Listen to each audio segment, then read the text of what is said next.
ఈశ్వరో గురురాత్మేతి మూర్తిభేద విభాగినే వ్యోమవత్ వ్యాప్తదేహాయ దక్షిణామూర్తయే నమః. భగవానుడు ఇప్పుడు దక్షిణామూర్తి స్తోత్రం గురించి చెప్పబోయని పంపించాడు. దక్షిణామూర్తి స్తోత్రం యథార్థానికి నా వంటి వారు చెప్పేటటువంటి స్తోత్రం కానే కాదు. ఎందుచేత అంటే ఇది పతాక స్థాయి ఆత్మజ్ఞానం. అటువంటి స్తోత్రం గురించి నేను ప్రస్తావన చేయడం ఏమిటి? కానీ మరి ఆ తల్లి నోటి వెంట ఎందుకు వచ్చిందో ఏమండి, గురు పూర్ణిమ నాడు అసుర సంధ్య వేళలో మా ఇంటికి వచ్చి కాసేపు గురువు యొక్క వైభవాన్ని ఉటంకిస్తూ దానిలో దక్షిణామూర్తి వైభవాన్ని గురించి 4 మాటలు చెప్పవలసింది అని ఆజ్ఞాపించారు. ఆనాడు ఆ తల్లిలో నేను అమ్మవారిని చూశాను.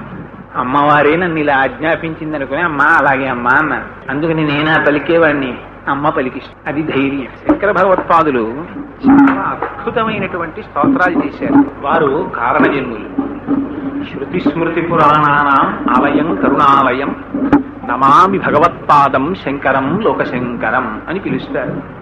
ఏ మహానుభావుని యొక్క పాదములను స్మరించినంత మాత్రము చేత శృతి స్మృతి పురాణములలో ఉండేటటువంటి విషయములు ఏ విధమైనటువంటి సందిగ్ధములకు అవకాశము లేకుండా భాషిస్తాయో అటువంటి మహాపురుషుని యొక్క పాదములు ఆ శంకర భగవత్పాదుల పాదములు. ఇవాళ గురు పూర్ణిమ. ఆ గురు పూర్ణిమ నాడు గురువుల్ని స్మరిస్తారు.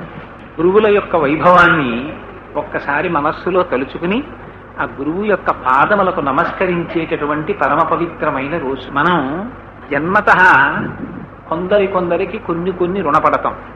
ఆ రుణాలు తీర్చుకునేటటువంటి అవకాశం ఉంటుంది. కానీ మానవ జీవితంలో తాను రుణం తీర్చుకోలేనటువంటి ఏకైక వ్యక్తి గురువు. గురువు యొక్క రుణాన్ని మీరు తీర్చుకోలేరు. ఎందుచేత అంటే ఈ శరీరంతో సంబంధం ఉన్నటువంటి ప్రతి వారు కూడా తీసుకువెళ్ళేటటువంటిది అజ్ఞానంలోకి మాత్రమే తీసుకెడతారు, సంసారంలోకి మాత్రమే తీసుకెడతారు తప్ప శరీరముతో సంబంధమున్న వాళ్ళు ఎవ్వరూ కూడా శరీరము కన్నా అతీతమైనటువంటి స్థాయికి తీసుకెళ్లే వాళ్ళు ఉండరు. కానీ ఒక్క గురువు మాత్రం మహాపురుషుడై జ్ఞానాన్ని కల్పిస్తాడు. ఆయనకి ఏమవసరం? జ్ఞానం కల్పించవలసిన అవసరం అది ఏమంత తేలిక కాదు. జ్ఞానం అంటే మనకి గురువులంటే సాధారణంగా మనం అనుకుంటాం ఏదో 1వ క్లాసులోనో 2వ క్లాసులోనో పాఠం చెప్పినటువంటి గురువుని కాదు. గురువులే శాస్త్రం గురువుల్ని అనేక గురువుల్ని చెప్పింది. మీరు దత్తాత్రేయులు వారి గురుగీత చదివితే అందులో సూచక గురువు, వాచక గురువు, బోధక గురువు, దేశిక గురువు, పరమ గురువు, నిషిద్ధ గురువు, ఇలా బోల్డంత మంది గురువులు ఉన్నారు. సూచక గురువు అంటే చిన్నతనంలో పాఠాలు చెప్పినవాడు సూచక గురువు, ఆశ్రమ నియమాలు చెప్పినవాడు వాచక గురువు, మంత్రోపదేశం చేసినవాడు బోధక గురువు, వైరాగ్యం నేర్పినవాడు దేశిక గురువు. అందరికన్నా గొప్ప గురువు ఎవరు? అప్పటికప్పుడు సద్యోజాతం ప్రపద్యామి సద్యోజాతాయ వై నమో నమః అన్నట్టుగా ఎవరి ముఖాన్ని చూడగానే అజ్ఞానం పోతుందో, వచ్చినటువంటి సమస్యలు తమంత తాముగా పరిష్కరింపబడతాయో, ఎవరు నోరు విప్పినంత మాత్రం చేత ఇంకా ఆధ్యాత్మ విద్యలో అనుమానం లేకుండా ఆవిష్కరించగలుగుతాడో అటువంటి వాడు పరమ గురువు. నిషిద్ధ గురువు అని ఆయన ఉపాసన చెయ్యకూడనటువంటి తంత్ర విద్యల్ని నేర్పుతాడు. ఆయన కూడా గురువే, కానీ నిషిద్ధ గురువు. ఇంతమంది గురువులు ఉన్నారు. కానీ ఆ గురువు యొక్క రుణం మాత్రం మనం తీర్చుకోలేము. ఎందుచేత ఆయన ఎంతో గహనమైనటువంటి విషయాలన్నింటినీ తాను అభ్యసిస్తాడు. వేదం నేర్చుకోవడం అంటే అంత తేలిక కాదు. పురాణ ఇతిహాసములను తెలుసుకోవడం అంటే అంత తేలిక కాదు. మీరు ఒక్కొక్క కథ చదివారనుకోండి, పురాణం తీసి ఒక విషయం చదివితే ఒక వేదంలో కొన్ని మంత్రాలు చూస్తే చాలా ఆశ్చర్యకరంగా ఉంటాయి. ఏమిట్రా ఈ కథలు అనిపిస్తాయి. ఈ కథలన్నీ చదివితే మనకి ఏమిటి పరమార్థం అనిపిస్తుంది. కానీ ఆ కథల వెనకాతల చాలా గహనమైనటువంటి విషయాలు ఉంటాయి. అవన్నీ మనకి చెప్పడం కోసమని మహాపురుషులైనటువంటి వారు తామభ్యసించి అవి నేర్చుకుంటే వచ్చేసేవి కావు. అవి తెలుసుకోవడానికి ఒక గొప్ప అర్హత ఉండాలి. తాను ముందు గాయత్రీ మంత్రాన్ని శ్రద్ధాభక్తులతో చెయ్యాలి. అందుకే ఆచార్యో వేద సంపన్న విష్ణుభక్తో విమత్సర మంత్రజ్ఞో మంత్రభక్తశ్చ సదా మంత్రాశ్రయశుచి గురుభక్తి సమాయుక్త పురాణజ్ఞో విశేషత ఏవం లక్షణ సంపన్న గురురుద్యభిధీయతే ధియోయోన ప్రచోదయాత్ అని ఆ అమ్మవారి యొక్క అనుగ్రహాన్ని అపేక్షిస్తే, అమ్మవారు బుద్ధిని ప్రకాశింపచేస్తే, ఆ శృతి స్మృతి పురాణములలో ఉండేటటువంటి విషయములు ఏ విధమైన సందిగ్ధము లేకుండా భాషిస్తే వాటిని తాను తెలుసుకుంటే అప్పుడు మళ్ళీ ఇంత కష్టపడి నేను నేర్చుకున్నాను, దీన్ని నీకు ఇంత సులువుగా చెప్పేయడమా అనేటటువంటి అరమరిక లేకుండా, దాని మీద ప్రతిఫలాపేక్ష లేకుండా, మేఘము ఏ విధంగా అయితే ఉప్పు నీటి కయ్య అయిన సముద్రము లోపలికి దిగి ఉప్పు నీటిని తాను తాగి తీయటి నీటిగా మార్చి ఆధారము లేని ఆకాశ భాగమునందు ప్రయాణించి వచ్చి ఒకరు అడిగారా అడగలేదా అని చూడకుండా వర్షించడమే తనకి ప్రయోజనం అనుకుని తేలికబడిపోయి అమ్మయ్య వీళ్ళ దాహార్తి నేను తీర్చేశాననుకుని సంతోషంగా తేలిపోయి వెళ్ళిపోతుంది. అలా గురువేం చేస్తాడు, తన జీవితాంతం గాయత్రీ మంత్రం చేస్తూ తాను శృతి స్మృతి పురాణములను తెలుసుకుంటూ అందులో ఉన్నటువంటి అనేకమైన విషయముల వెనకాతల నిక్షేపింపబడినటువంటి గూఢార్థములను తానిరింగి వాటిని అయ్యో ఇక్కడికి వెడితే క్లేశం కదా, అక్కడికి వెడితే కష్టం కదా, నా శరీరానికి అసౌకర్యం ఏర్పడుతుంది అని చూసుకోకుండా త్యాగి అయి నా కర్మణాన ప్రజయా ధనేన త్యాగే నైకే అమృతత్వ మనసు, దీనివల్ల ప్రయోజనం ఉందా అని ఆలోచించకుండా నిండిపోయినటువంటి బింది అంచులు ఇంకా నీరు పట్టలేక జారి కింద పడిపోయినట్టు తాను భగవంతుని యొక్క గుణములను అనుభవించడము చేత కలిగినటువంటి ఆనందము లోపల నిండి నిబిడీకృతమైతే దాన్ని పట్టుకోలేక వాక్కులుగా మారి గురువు యొక్క నోటి వెంట గంగా ప్రవాహంలా వెళ్ళిపోతుంటే ఆ మందాకినిలో తడిసి సంతృప్తులైనటువంటి వారు శిష్యులు. ఆ గురువేమో ఆశిస్తాడు, ఆయన ఏమీ ఆశించడు, మీరు ఆయనకి ఇవ్వలేరు. అందుకని గురుగీతలో ఒక మాట చెప్తారు, గుకారస్యంధకారస్తు రుకారస్త నిరోధకృత్ అంధకార వినాశిత్వాత్ గురురుత్యభిధీయతే. అజ్ఞానం మనకి జీవితంలో మొట్టమొదటి నుంచే వచ్చేస్తుంది. పిలిచి పేరంటానికి పీట వెయ్యనక్కర్లేకుండా వచ్చేది ఏమిటంటే అజ్ఞానం. అది ఎవ్వరూ అడగక్కర్లేదు, ప్రతివాడికి పుట్టుకతోనే ఒక విషయం తెలిసిపోతుంది. చంటి పిల్లాడి దగ్గరికి వెళ్ళి ఒరే మీ అమ్మని తీసుకెళ్లిపోతున్నాను రా అన్నాడు అనుకోండి మేనమామ, నాది అమ్మ అంటాడు. వాడికి అప్పుడే మొదలు నేను నాదితో మొదలవుతుంది. ఒరే ఆ బిస్కెట్ ఇవ్వరా అంటే ఇవ్వనంటాడు, దాచేస్తాడు. మనం అది చూసి గడసరితనం రా వీడు వృద్ధిలోకి వస్తాడని సంతోషిస్తాం. ఈ నేను నాది జీవితాంతం పట్టుకుని పీడించేస్తూనే ఉంటాయి.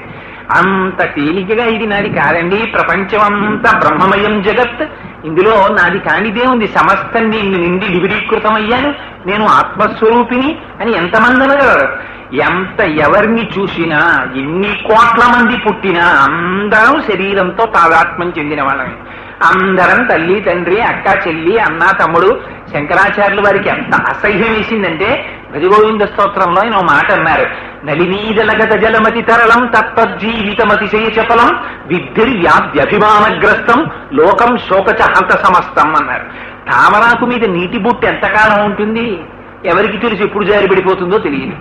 నిత్యమా జీవితము నీటిపై బుగ్గ, నీటి మీద పెట్టిన బుగ్గ ఆ బుడగ ఎంతకాలం ఉంటుంది? ఎవరికి తెలుసు, ఎప్పుడైనా పేలిపోతుంది. ఈ మాత్రం దానికి ఆ బుడక్కి ఎంత అల్లరో ఎన్ని రంగులో దాని మీద. అలా వీడు ఉండేదెంతకాలమో ఎవరికీ తెలియదు. ఇన్ని అనుబంధాలరా, ఎంత ఆశ్చర్యం అంటే ఇన్ని అనుబంధాలు తన శరీరంతో పెట్టుకుంటాడు. ఒకనాడు ఆ ఊపిరి వెళ్ళిపోతుంది. వెళ్ళిపోతే తను ఎవరి గురించి ఇంతకాలం పరితపించాడో వాళ్ళందరూ వచ్చి చుట్టూ నిలబడ్డా వీడు పలకరించేది ఉండదు, వాళ్ళు పలికేది ఉండదు. తీసుకెళ్లి చెట్ట చివరికి గుప్పెడు బూడిదవుతాడో దోషుడు మన్నవుతాడో, ఆఖరికి ఆ మన్ను బూడిద కానటువంటి ఎముకలు వెంట్రుకలు ఇవి చెట్ల మొదళ్ళని వాటిని పట్టుకు తిరుగుతూ ఉంటాయి. ఈ మాత్రం దానికి ఎంత అల్లరు, ఎన్ని స్వరూపాలు మారిపోయాయో. మనిషి అయ్యాం, పందెయ్యాం, పిల్లయ్యాం, కుక్కయ్యాం. ఏది పుట్టినా అక్కడ దానితో సంఘం, అక్కడ భార్య అక్కడ పిల్లలు, ఎవరిది వాళ్ళకే కదండి అల్లరి. మొన్న మా అబ్బాయి అన్నాడు, ఏమంటే మన నాన్నగారు మనం ఇంట్లోకి వచ్చినప్పుడు బల్లి వచ్చింది గోడ మీదకి, తరిమేస్తానన్నాను. ఫోన్లేరా మనతో పాటు సహజీవనం చేస్తోంది వదిలేయన్నారు మీరు, అది ఇంకో బల్లిని తెచ్చింది, అప్పటికి మీరు చూసి ఫోన్లేరా పెళ్లి చేసుకుని మన ఇంట్లో గృహప్రవేశం చేసింది, అలా ఉండని అన్నారు. 2 బల్లులు గడియారం చాటున దాక్కున్నాయి. ఓ రోజు పడ్డాను కూడా మీ కుర్చీ నుంచి గడియారం దిగిపోతుంటే బల్లులు బయటకు వస్తే, ఆ తర్వాత ఇప్పుడు 2 పిల్లలు పెట్టాయి, 4 అయ్యాయి, ఇప్పటికైనా వ్యాక్యూమ్ క్లీనర్ తో తోసేయినా అన్నాడు. రే నేను ఒక్కడిని ఉండేవాడిని, మీ అమ్మని పెళ్లి చేసుకున్నాను, నాకు కొడుకో కూతురు పుట్టారు, నా జీవితాన్న బల్లులు చూపిస్తున్నాయిరా, అవి వంశాభివృద్ధి చెంది కొడుకుతో కూతురుతో భార్య భర్త అంత సంతోషంగా గోడ మీద ఉన్నాయి, నేల మీద నేనున్నాను. నాకు కూడా అట్లాంటి కష్టం వస్తే అంత బాధో, దాని బాధ అంతే కదరా. అందుకని మన వంశం ఎలా వృద్ధి చెందుతోందో దాని వంశము అలాగే ఆచంద్ర తారార్కము వృద్ధి చెందుగాక అన్నాడు. అంటే వారు అన్నాడు, నేను ఈ బల్లుల్ని బయటికి పంపించలేను కానీ మనమే ఎలాగో తొందరలో ఇల్లు ఖాళీ చేసేద్దాం అనుకుంటున్నాం కాబట్టి గొడవలేదన్నాడు. అందుకని ఏ శరీరం అయితే ఏమైంది, అయితే బల్లికి బల్లి సంసారం, పిల్లికి పిల్లి సంసారం, కుక్కకి కుక్క సంస్కారం, మనది మనకి సంసారం. కానీ అయ్యయ్యో ఇది కాదోయ్, దీనికన్నా అతీతంగా ఇంకోటి ఉంది. నువ్వు ఈ శరీరం కాదురా నాయనా, దీని లోపల ఒక చిత్ అనేటటువంటిది ఉంది, ఒక స్ఫురత్తు ఉంది. ఆ స్ఫురత్తు నువ్వు, ఆ ఆత్మ నువ్వు అని వాక్కులకు అందనటువంటి ఆత్మని వాక్కు చేత అందించగలిగినటువంటి మహానుభావుడు గురువు. ఆయన ఈ అంధకారాన్ని తీసేస్తున్నాడు. ఈ అంధకారాన్ని తీయగలిగినటువంటి వాడు ఎవ్వరూ లేరు. అటువంటి అంధకారం తీసేసి ఆయన మీకు జ్ఞానం ఇస్తే, పునరావృత్తి రహిత శాశ్వత శివ సాయుధ్యమును మీకు ఇప్పిస్తుంటే ఆ గురువుకి మీరు ఏమి ఇవ్వగలరు? మీరు ఆ గురువుకి ఇవ్వగలిగినది ఏమీ లేదు. ఏం చెయ్యగలరు గురువుకి కేవలం పరిపాతం. గురువు గారు కనపడగానే అక్కడ మట్టి ఉందా, లేకపోతే నేల, ఇంకొకటి చూడకుండా సాష్టాంగ నమస్కారం చేసేయమందంతే శాస్త్రం. గురువుని పొద్దున్నే వెళ్ళి ఒక్క నమస్కారం చేయాలి. మా గురువు గారు ఉన్నారు, మహానుభావుడు మల్లంపల్లి అమరేశ్వర ప్రసాద్ గారని. వారి ఆశీర్వచనం కాపాడుతుంటుంది మమ్మల్ని ఎప్పుడు. అంటూ ఉంటారు, కోటేశ్వరరావు సంధ్యావందనం చేసినప్పుడల్లా ఓసారి తలుచుకుంటానో మా శిష్యుడు కోటేశ్వరరావు వృద్ధిలోకి రావాలి అని సంకల్పం చేస్తూ ఉంటాను. ఏం వారు అనకపోతే వారికి వచ్చిన నష్టమే. వాళ్ళ కొడుకుల గురించి తలుచుకోరు మా గురువు గారు, నా అభివృద్ధిని కోరుకుంటారు. ఏం గురువులకి ఎందుకంత ఆప్యాయత? గురువు తన కొడుకు కన్నా తన యొక్క జ్ఞానానికి పుత్రుడైనటువంటి శిష్యుడు వృద్ధిలోకి రావాలని కోరుకుంటాడు. తనకి కీర్తి వచ్చిన కన్నా తన శిష్యుడికి ఎక్కువ కీర్తి వస్తోంది అనుకోండి, అసూయ పడడు, పొంగిపోతాడు. బా ఎంత మంచి కీర్తి తెచ్చుకున్నావో నాయనా, ఈ కీర్తి చేత నీకు దృష్టి దోషం తగలకూడదో, నువ్వు వృద్ధిలోకి రావాలంటాడు. ఎవరు అనగలరండి ఈ మాటలు? ఒక్క గురువు అంటాడు. అందుకని ఆ గురువు ఎటువంటి వాడు? అన్ని గురువులోనే ఉంటాయి. గురుగీతలో చెప్తారు, నగురోరధికం తత్వం, నగురోరధికం తప, నగురోరధికం జ్ఞానం, తస్మై శ్రీ గురవే నమః. ఆ గురువు కన్నా తపస్సు లేదు, ఆ గురువు కన్నా జ్ఞానం లేదు, ఆ గురువు కన్నా తత్వం లేదు. ఆ గురువు పాదములు పట్టుకుని నమస్కరిస్తే ఆ గురువులోనే బ్రహ్మ ఉన్నాడు, ఆ గురువులోనే విష్ణు ఉన్నాడు, ఆ గురువులోనే శివుడు ఉన్నాడు, ఆ గురువే పరబ్రహ్మమై ఉన్నాడు. గురువుని నమస్కరించారా, అందరి దేవతలకి నమస్కారం చేసేసినట్లే. అందరూ దేవతలు గురువులోనే ఉంటారు. ఎంత మహాత్యాగం అంటే, ఉత్తప్పుడు అయితే అయ్యో మాకు ఖాళీ లేదండి, ఎలా వస్తాం, ఇంట్లో శుభకార్యాలు అంటారని. ఆషాఢ మాసంలో అయితే ఏ విధమైన శుభకార్యాలకి అవకాశం లేదని ఆషాఢ పూర్ణిమ గురు పూర్ణిమ చేశారు. ఆ రోజున ఇంకే పని ఉండదు కాబట్టి వెళ్ళొక్కసారి గురువు గారి పాదాలు చూసి నమస్కరించరా అని. ఎవరైనా జీవితంలో ఒక్క విషయం గుర్తుపెట్టుకోండి, శంకరాచార్యుల వారు ఎంత అందమైన మాటలు చెప్పేశారో తెలుసా అండి? పిచ్చాడా, ఇవన్నీ నీవని విర్రెక్కిపోతున్నావు, ఈ పద్యం ఓసారి రోజు తలుచుకో అన్నారు. నిజంగా ఈ పద్యం ఓసారి ఆఫీస్కి వెళ్లే ముందు తలుచుకుని వెళ్ళి రాత్రి పడుకోబోయే ముందు ఆ శ్లోకం చదువుకు పడుకుంటే విర్రి తగ్గిపోతుంది. ఆయన అన్నారు, యావత్పిత్తోపార్జన సక్త స్తవన్నిజ పరివారో రక్త పశ్చాత్ జీవతి జర్జర దేహే వార్తాకోపిన పృచ్చతి గేహే. నాన్న రోజు నిడదవలెడుతున్నావు, ఇంటికి వస్తున్నావు, డబ్బులు తీసుకొస్తున్నావు, జీతం పట్టుకొస్తున్నావు కాబట్టి బాగున్నావా నాన్నగారు, బావగారు, మామయ్య గారు, బాబాయ్ గారు, ఇన్ని వరుసలు. కానీ ప్రత్యాయాంతికతా పునర్న దివసాహ కాలో జగద్భక్షక లక్ష్మీస్తోయ తరంగ భంగ చపలా విద్యుచ్చలం జీవితం తస్మాన్ మాం శరణాగతిం కరుణయా తం రక్ష రక్షాధున. కాలం సూర్యోదయ సూర్యాస్తమయాల్లో పరమేశ్వరుడు గ్రసించేస్తున్నాడు. ఒకనాడు నీ శరీరం జర్జరీభూతం అయిపోతుందిరా, ఇది కదలలేదు. ఆనాడు ఇది కదలదు, మొరాయిస్తుంది. నాకు ఓపిక అయిపోయిందో, నేను తిరగలేను, తిప్పినన్నాళ్ళు తిప్పావు, ఇక నువ్వు తిప్పినా నీ తిరగనంటుంది. ఆ తిరగలేనన్ననాడు నువ్వు చేయగలిగిందేముందిరా? నువ్వు తిరిగినన్నాళ్ళు తీసుకొచ్చావే ద్రవ్యం, ఆ ద్రవ్యం కోసం నిన్ని అనుబంధాలు పెట్టి పిలిచిన వాళ్ళున్నారే, వాళ్ళెవ్వరూ వార్తాకోపిన పృచ్చతిగే. ఇది అబద్ధం కాదండి, నీళ్ళలో లేదు. ఆయన పాపం ఎక్కడికి రాలేరండి అని ఒక గది ఒకటి కేటాయించేస్తారు. దానికి కారాగారానికి పెద్ద తేడా ఏమి ఉండదు. అందులో కూర్చోబెడతారు. వేళ పట్టున తీసుకెళ్లి ఇంత పదార్థం ఒకటి పెంపుడు కుక్కకి పెట్టినట్టు పెడతారు. ఆ పదార్థం తింటారు. ఆఖరణ బాగుండదు కాబట్టి ఎవరైనా శుభకార్యానికి పిలవడానికి వస్తే, మామగారు మీరు తప్పకుండా రావాలి స్మండి పెళ్లికి అంటే, ఒకట్లేండి పాపం ఇది అనవసరంగా మిమ్మల్ని ఇలాంటప్పుడు తిప్పి కదిపి చేస్తే మీకు ఇబ్బంది, శుభకార్యానికి వచ్చి మీకేమైనా అయితే మళ్ళీ మంగళాశాసనం ఒకటి పెళ్లికి ఇబ్బంది వస్తుంది, వద్దులేండి విశ్రాంతి తీసుకోండి అంటాడు. వీడు తిరుగుడంతా ఏమైంది? నిష్ప్రయోజనమై కూర్చుంది. అందుకని నువ్వు అప్పుడు కృతజ్ఞత ప్రకటించినా ప్రకటించకపోయినా ఇక్కడ ఉన్నాడు రా పరమేశ్వరుడు. వాడికి ఒక్కసారి నమస్కారం చేయడం నేర్చుకోరా ఓపిక ఉన్నప్పుడు. ఎవరు చెప్తారండి స్వాంతన వచనాలు? ఎవరు చెప్తారు? భగవానుడి వైపుకి మనస్సుని తిప్పగలిగినటువంటి మాటలు గురువు చెప్తాడు. అటువంటి గురువుకి తస్మై శ్రీ గురవై నమః. ఆ గురువు కోరుకునేదే ఉంటుంది. ఆ గురువు ఏం ఆశించాడు? అనేక జన్మ సంప్రాప్త కర్మబంధ విదాహినే జ్ఞానానల ప్రభావేన తస్మై శ్రీ గురవే నమః. ఆ గురువు అజ్ఞానాన్ని ధ్వంసం చేస్తాడు. మనం కూడబెట్టుకుంటాం. దీన్ని వెట్టి మూట అంటారు. ఇది ప్రతివాడికి ఒకటి తగిలించి ఉంటుంది, మనకి తెలియకుండానే ఉంటుంది. ఇప్పుడు పాన్ కార్డులు ఎలా ఉంటున్నాయో ప్రతివాడికి, అలాగే ప్రతివాడికి కూడా ఓ మూట ఒకటి తగిలించి పంపిస్తాడు పరమాత్మ. దీన్ని వెట్టి మూట అంటారు. ఈ వెట్టి మూట అంటే అంతా మొయ్యలేడని మనం ఏం చేస్తామంటే సాధారణంగా లెస్ లగేజ్ మోర్ కంఫర్ట్ అని ఎక్కువ పెట్లల్లో పెట్టుకుని ఎక్కుతాం కదా రైలు. ఒక్కొక్కటే మోసి ప్లాట్ఫామ్ మీదకి దింపుకుంటాడు. అలాగే మనం చేసినటువంటి కర్మ పర్వతముల కింద పడిపోయి ఉంటే ఈ జన్మలో అనుభవించడం కోసమని ఓ సంచిలో అవన్నీ నింపి పంపిస్తాడు. చేసినవన్నీ మంచి కర్మలే అయితే వచ్చేవన్నీ సుఖాలే వస్తాయి. కానీ అన్ని మంచి కర్మలు ఎందుకు చేసాం? దాంతో పాటు చెడు కర్మలు చేయలే, మరి దాని ఫలితాన్ని ఇంకోటి అనుభవిస్తాడా? మనమే అనుభవించాలి. అందుకని సుఖం వస్తుంది, దుఃఖం వస్తుంది, రెండింటినీ సంచి తగిలించి పంపిస్తాడు. విడిపనేమిటి? అందులోంచి వస్తూ ఉంటుంది. ఇదే రామాయణంలో అయోధ్యకాండలో చెప్తారు. అసంకల్పితమే విహాయదకస్మాత్ ప్రవర్తతే నివర్త్యారంభమారబ్ధం నమ దైవస్య కర్మత. ఇవన్నీ నా వల్ల అవుతున్నాయి, నేను అనుకుంటున్నాను, నేను చేసేస్తున్నాను అంటాడు. వెనకాల ఉండి నడిపించేవారు వీడొకడున్నాడు, వాడు నడిపిస్తుంటాడు. అందుకని ఈ వెట్టి మూటలోంచి తీసి ఒక్కొక్కటి అనుభవిస్తూ ఉంటాడు. పోనీ ఏమైనా ఖాళీ చేసుకుంటాడా? మళ్ళీ నే చేశానని కర్తృత్వంతో కర్మ చేసి మళ్ళీ ఆ వెట్టి మూట అంతా నింపుకుంటాడు. నింపుకుని శరీరం మారుతాడంతే. భాగవతం చదివితే ఎంత చక్కగా చెప్పేశారంటే ఈ శరీరాన్ని వదిలిపెట్టేసే ముందు ఒక చిన్న రిట్రీట్ ప్రాసెస్ అయిపోతుంది. గజేంద్ర మోక్షంలో చెప్తారు. ఒక్కసారి ఈ ఇంద్రియాల్లో ఉండేటటువంటి శక్తి అంతా వెనక్కి వెళ్లి మనస్సులోకి వెళ్ళిపోతుంది. ఆ మనస్సు ఆత్మలోకి వెళ్ళిపోతుంది.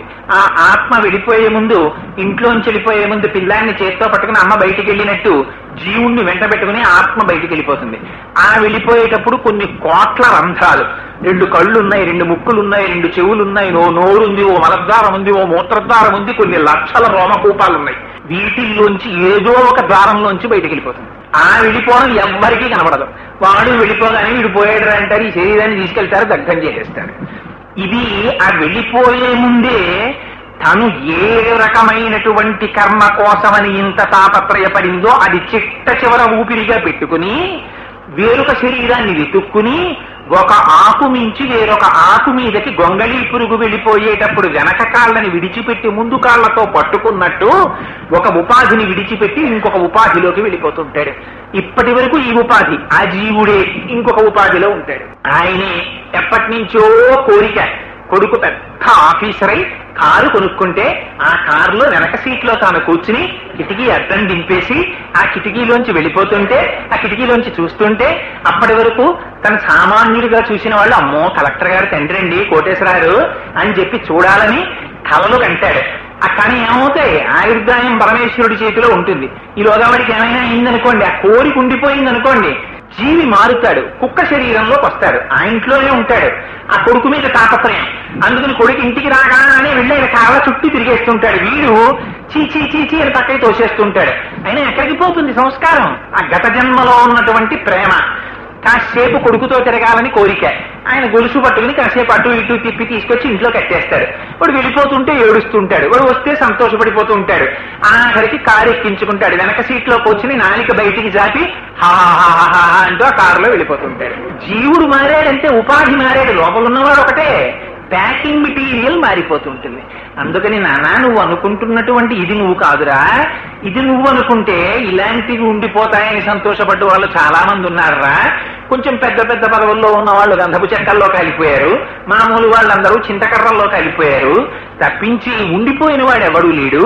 ఇది ఉండమన్నా ఉండదు నాన్న, లోపల ఉన్న ఆత్మ నువ్వు అని గురువు చెప్తాడు. చెబితే వీడికి వైరాగ్యం కలుగుతుంది. కలిగితే ఆ వైరాగ్యం చేత చెయ్యవలసిన మంచి పనులు చేస్తాడు. ఆ మంచి పనులు చేస్తే తను మనుష్య ఉపాధిలోకి వచ్చాడు కాబట్టి మెట్టెక్కుతాడు. ఇది ఒక్క మనుష్యుడే చెయ్యగలడు, ఇతర జీవులకి కుదరదు. మీరు ఒక కుక్కని తీసుకొచ్చి దక్షిణామూర్తి స్తోత్రం చెప్తానన్నారనుకోండి, ఆయన్ని పిలవకండి, మనకి చెప్పేవాడు కాదు ఆయన అంటారు. అందుకని మనుష్యుడైతేనే వచ్చి కూర్చుని వినగలడు. ఒక దేవాలయంలోకి వెళ్ళాలంటే మనిషి అయితేనే వెళ్ళగలడు. ఒక దీపం వెలిగించాలంటే మనిషి అయితేనే వెళ్ళగలడు. ఇప్పుడు తెలియదు ఆ బాధ. నిజంగా చెప్తున్నాను, ఒక దేవాలయం పక్కన టేకు చెట్టు అయి పుట్టారనుకోండి, ఆ టేకు చెట్టు నిటారుగా పెరుగుతోందనుకోండి, కార్తీక పౌర్ణమి నాడు అందరూ వచ్చి దీపాలు పెడుతున్నారనుకోండి లోపల, అందులో కూడా వృద్ధి క్షయం ఉన్నాయి కదా, పెరుగుతోంది కదా, లోపల జీవుడు ఉన్నాడు కదా. ఆ టేకు చెట్టు అక్కడి నుంచి చూసి, ఇంతకు ముందు నేను మనుష్యుణ్ణే, ఈ శివాలయం వెనక వీధిలోనే ఉండేవాణ్ణి, ఒక్కనాడు గుళ్ళోకి వెళ్ళలేదురా, ఇలా నేను కూడా ఒక్క దీపం పెట్టుంటే ఎంత అదృష్టాన్ని పొందుండేవాణ్ణో, ఆ గుళ్ళోకి వెళ్ళుండేవాణ్ణి, ఇవాళ ఇంతమంది ఎన్ని తరాలు చూశానో, ఇదిగో ఇలా పెరుగుతున్నాను. ఆఖరికి దీన్ని తరుక్కుపోయి తలుపులు గోడలు చెక్కలు చేసుకునేవాడు వస్తాడు, ఎందుకురా ఈ బతుకుని ఏడుస్తుంది. అందుచేత శంకర భగవత్పాదులు దేని కొరకు తలకొట్టుకుని బాధపడ్డారు? మనుష్యత్వము, ముముక్షత్వము, మహాపురుష సమాశ్రయణము. అందుకని నాయన మనుష్య జన్మ వచ్చిందిరా, జాగ్రత్త అంటాడు గురువు. అందుకని ఆ గురువు యొక్క రుణం తీర్చుకునేది కాదు. అందుకని గురు పూర్ణిమ అని సెలబ్రేట్ చేసుకుని ప్రత్యేకం ఆషాఢమాసం పౌర్ణమి నాడు చెయ్యడం వెనకాతల ఒక రహస్యం కూడా ఉంది. గురువు యొక్క అవసరం ఎప్పుడో తెలుసా అండి? బాగా చీకటి పడాలి, బాగా మొక్కలు గిక్కలు లతలు అలాంటివన్నీ పెరిగిపోవాలి, దారి డొంకైపోవాలి, మార్గం తెలియనటువంటి పరిస్థితి అయిపోవాలి. అప్పుడు కదా మీకు భయం వేసి ఎవరన్నా తోడొస్తే బాగుండని అడుగుతారు. బాగా వెలుతురుండి చక్క హైవే కనపడుతుంటే ఎవరొస్తే ఏలేసుకుంటే పాట పాడుకుంటే వెళ్ళిపోతారు. ఆషాఢమాసం వస్తే అదిగో అటువంటివన్నీ ప్రారంభం అవుతాయి. ఆషాఢమాసంలో ఆకాశం అంతా మేఘావృతం అయిపోతుంది, చీకటి పడిపోతుంది. ఎక్కడ చూసినా లతలు తీగలు చెట్లు మొక్కలు అన్నీ పెరిగిపోతాయి. నామరూపాత్మకమైనటువంటి జగత్ ఏర్పడిపోతుంది. అప్పటి వరకు ఏ గింజ ఏదో తెలియదు, భూమి మీద పడిపోయి ఉంటుంది. వర్షపు చినుకొచ్చి ఆ గింజని తగులుతుంది, నామం వస్తుంది, రూపం వస్తుంది. ఆ రూపం చూసి వెంటనే అంటాడు ఇంటి యజమాని, అబ్బో పనస మొక్క లేచిందే ఇంట్లో, దీనికి కుదురు కట్టి అంటాడు. మిగిలిన వాటిని పీక అవతల పారేస్తాడు. అందుకని నామరూపాత్మకమైన జగత్ వస్తుంది. ఇక్కడ కూడా అంతే. ఇక్కడ కూడా అజ్ఞానం అనేటటువంటి చీకటి ఏర్పడుతుంది. ఈ అజ్ఞానం అనేటటువంటి చీకటిలో ఆశ మోహము అనేటటువంటి లతలు పెరిగిపోయినప్పుడు గురువు అనేటటువంటి వాడు బయలుదేరి, రమణ మహర్షి అంటాడు, గురువుది సింహనాదం. గురువు ఒక్కసారి నోరు విప్పి మాట్లాడాడు అనుకోండి, వెంటనే అప్పటి వరకు ఉన్నటువంటి అజ్ఞానం వెనక్కి తిరిగి పారిపోతుంది. సింహం ఒక్కసారి అరణ్యంలో లేచి గర్జించింది అనుకోండి, మిగిలిన జంతువులన్నీ పారిపోతాయి సింహగర్జన వినేసరికి. గురువు ఒక్కసారి పీఠం మీద కూర్చుని ఆత్మబోధ చేశాడనుకోండి, అప్పటి వరకు ఉన్న అజ్ఞానం పటాపంచలైపోతుంది. భిజ్యతే హృదయ గ్రంథి, ఛింద్యంతే సర్వసంశయా, క్షీయంతే చాస్యకర్మాణి, తస్మిన్ దృష్టే పరావరే. ఆ గురువుకి ఇది ఉండాలని కోరిక ఏమీ ఉండదు. తాను శరీరము కాదు, తను కేవలం ఆత్మ. ఆ గోడ మీద చూడండి రమణుల్ని, వారికి ఏమిటి, వారికి ఏం అక్కర్లేదు. ఆ గోచి కూడా ఆయన ఎందుకు పెట్టుకున్నారు? బాగున్నది మహాప్రభో పెట్టుకోండి శిష్యులు అంటే పెట్టుకున్నారు, లేకపోతే ఆయనకి ఆ గోచి కూడా అక్కర్లేదు. అసలు శరీరమే నేను కాదు. ఇంకా ఆ భావనతో ఉన్నవాడిని మీరు కొడతారా, తిడతారా, కోస్తారా, ఏం చేస్తారు? ఏం చేసినా ఆయనకి బెంగలేదు. ఆయనకి సర్కోమా వచ్చింది, ఆయనకి ఏం బెంగలేదు. పుండు, ఈ శరీరమేవో పుండు, దీనికో పుండు పుట్టింది, మళ్ళీ దాని గురించి నాకు బెంగ ఏమిటన్నారు. ఇదిగో ఆ స్థితికి గురువు వెడతాడు. అందుకే గురువు యొక్క దర్శనం చేస్తే చాలు, గురువు యొక్క నడువడి చూస్తే చాలు, వెంటనే అబ్బాయి మహానుభావుడురా అని ఆయన తేజస్సు చేత, ఆయన నడువడి చేత అలా ప్రవర్తించాలనిపిస్తుంది.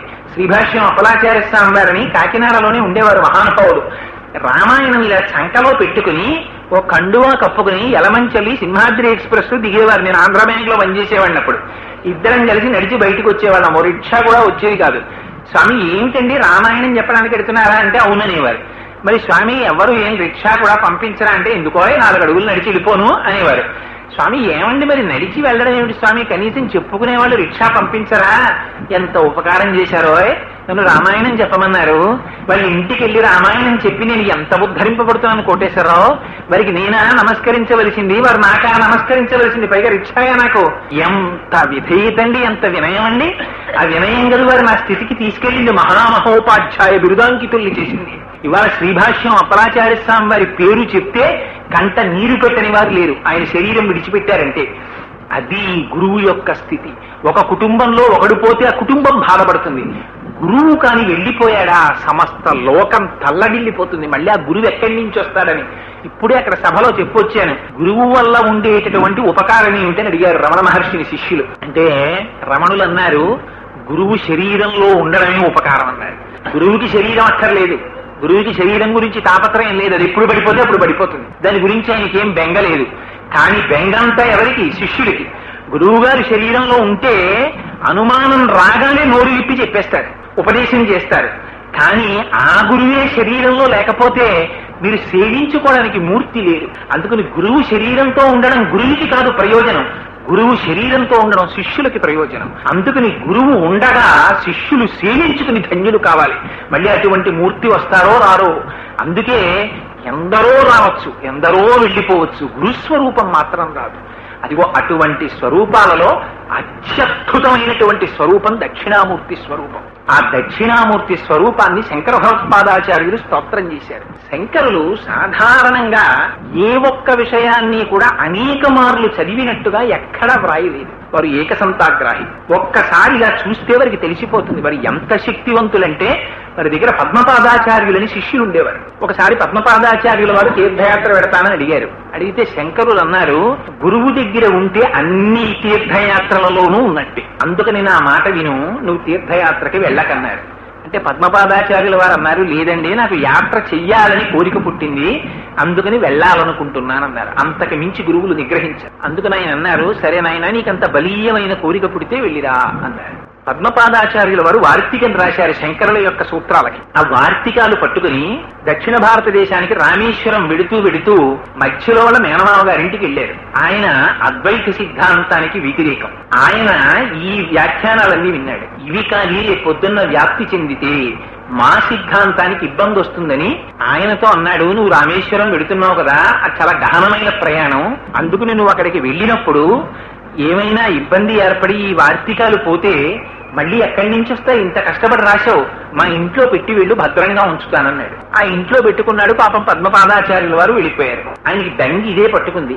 ఈ వార్తికాలు చదివి పొద్దున్న వ్యాఖ్యానాలు చేయడం మొదలు పెడితే మన సిద్ధాంతాలు నిలబడవు, అందుకని ఈ వార్తికాలు బయటికి వెళ్ళకూడదు, ఏం చేసి వీటిని నాశనం చేసేయాలని ఆలోచించాడు. అదొక్కటి పోయాయంటే నమ్మడు పద్మపాదాచార్యుల వారు. అందుకని వాటిని ఇంట్లో పెట్టి తన ఇల్లు కాల్చేసుకున్నాడు. కాల్చేసుకుని పద్మపాదాచార్యుల వారు తిరిగి వచ్చిన తరువాత కౌగిలించుకుని, అయ్యో మేనల్లుడా ఎంత పొరపాటు జరిగిందిరా, ఇల్లు కాలిపోయింది, అందులో వార్తికాలు కాలిపోయింది అంటే పద్మపాదులు అన్నారు, దానికి ఎందుకంత బెంగ పెట్టుకున్నావు, బెంగ పెట్టుకోకు, నేను ఇక్కడే కూర్చుని వార్తికాలు మళ్ళీ రాసేస్తానన్నారు. కానీ మళ్ళీ శంకరులు చెప్పిన సూత్రాలు ఒక్కొక్కటి గుర్తు తెచ్చుకోవడం, మళ్ళీ వ్యాఖ్యానం రాసేస్తున్నారు. మేనమామ గారు అడిగిపోయాడు, ఇప్పుడు మళ్ళీ రాసేస్తున్నాడు రాని. ఆ భిక్ష పెట్టేటప్పుడు అందులో బుద్ధికి మాంజ్యం వచ్చేటటువంటి పదార్థాన్ని కలిపి పెట్టేశారు. ఆ పెట్టేయడంలో అసలు ఏమీ జ్ఞాపకానికి వచ్చేవి కావు ఆయనకి. అప్పుడు జ్ఞాపకానికి వచ్చింది, గురువులు నువ్వు ఎక్కడికి వెళ్ళకన్నారు, నేను స్వతంత్రించి బయలుదేరాను, ఎక్కడున్నారు శంకరులని అడిగాడు. అడిగితే అప్పటికి శంకరులు కేరళ రాష్ట్రం దాటి కర్ణాటకలో ప్రవేశిస్తున్నారు, అక్కడ ఉన్నారన్నారు. పరుగున వెళ్ళి శంకరాచార్యుల వారు ఒక ఆలయంలో ఉన్నారు. అప్పుడు వెళ్ళి శంకరాచార్యుల వారి పాదాల మీద పడిపోయారు. పడిపోగానే కన్నుల వెంట నీరు కాళ్ళను కట్టి ఏడిచారు. ఏమైందని అడిగారు. మహానుభావ, నేను వ్రాసిన వార్తికాలు మా మేనమామ తగలబెట్టేశాడు, నేను మళ్లీ రాస్తున్నానని నా బుద్ధికి మాంజ్యం వచ్చే పదార్థం పెట్టేశాడు, నాకేమీ స్ఫురణలో లేదు అన్నారు. శంకరులు అన్నారు, దీనికంత బెంగ పెట్టుకుంటావు, ఆనాడు నువ్వు దీనికి ఒక్కసారి ముందు మాట వ్రాదురు కానీ చూడండి అని నాకు ఇచ్చావు కదా, ఆ వార్తికి ఇలా తిప్పాను, ఇప్పుడు నేను చెప్తాను రాసుకో అని మళ్ళీ చెప్పేశారు. ఉన్నది ఉన్నట్టు విశ్వనాథ సత్యనారాయణ గారు చెప్పేవారు ఇలాగా. విశ్వనాథ సత్యనారాయణ గారు పడక కుర్చీలో కూర్చుని, విశ్వనాథ పావని శాస్త్రి గారని వాళ్ళ అబ్బాయి, విశ్వనాథ సత్యనారాయణ గారు అంటే హడలు కొడుకులకి, కింద కూర్చుని ఆయన చెప్తుంటే రామాయణ కల్పవృక్షం రాస్తున్నారు. రాస్తుంటే ఖచ్చితంగా 32వ పేజీ నుంచి 72వ పేజీ వరకు ఎక్కడ పారేశారు ఆ పిల్లలు. పారేసిన తర్వాత విశ్వనాథ సత్యనారాయణ గారంటే భయపడిపోయి ఆఖరికి చెప్పారు, ప్రింట్కి ఇచ్చే ముందు 40 పేజీలు ఎక్కడో మిస్ అయిపోయాయి అన్నారు. ఎందుకు దాని గురించి బెంగపెట్టుకుంటావు, మళ్ళీ రా అని కుర్చీలో పడుకుని మళ్ళీ చెప్పారు. చెప్తే దాన్ని మళ్ళీ రాశారు. రాసిన తర్వాత ఈ 40 పేజీలు మళ్ళీ దొరికాయి. ఎక్కడ దొరికితే దొరికాయా అని చెప్పి అందులోని ఇందులోని చూశారు, ఒక అక్షరం మారలేదు, మళ్ళీ చెప్పేశారు. అది అప్పలాచార్య స్వామివారింటికి విశ్వనాథ సత్యనారాయణ గారు వచ్చారండి. పొద్దుట్ నుంచి మధ్యాహ్నం వరకు గాయత్రి మంత్రం చేసేవారు. విశ్వనాథ సత్యనారాయణ గారింటికి సాయంకాలం పూట్లు ఎవరైనా వెళ్లి గేటు తీస్తుంటే వాడికి మెళ్ళలో యజ్ఞోపవీతం ఉన్నవాడైతే ఏమిరా సాయంకాలం వేళ ఇలా తిరుగుతావు, సంధ్యావందనం చేశావా అని దెబ్బలాడేవారు. వెళ్ళు, ఒకవేళ వాళ్ళ ఇంటికి వెళ్ళిపోయి అక్కడ కూర్చుని ఉంటే నువ్వు వెళ్ళు, అదే వెళ్ళి సంధ్యావందనం చేశావా అప్పుడు మాట్లాడతాననేవారు.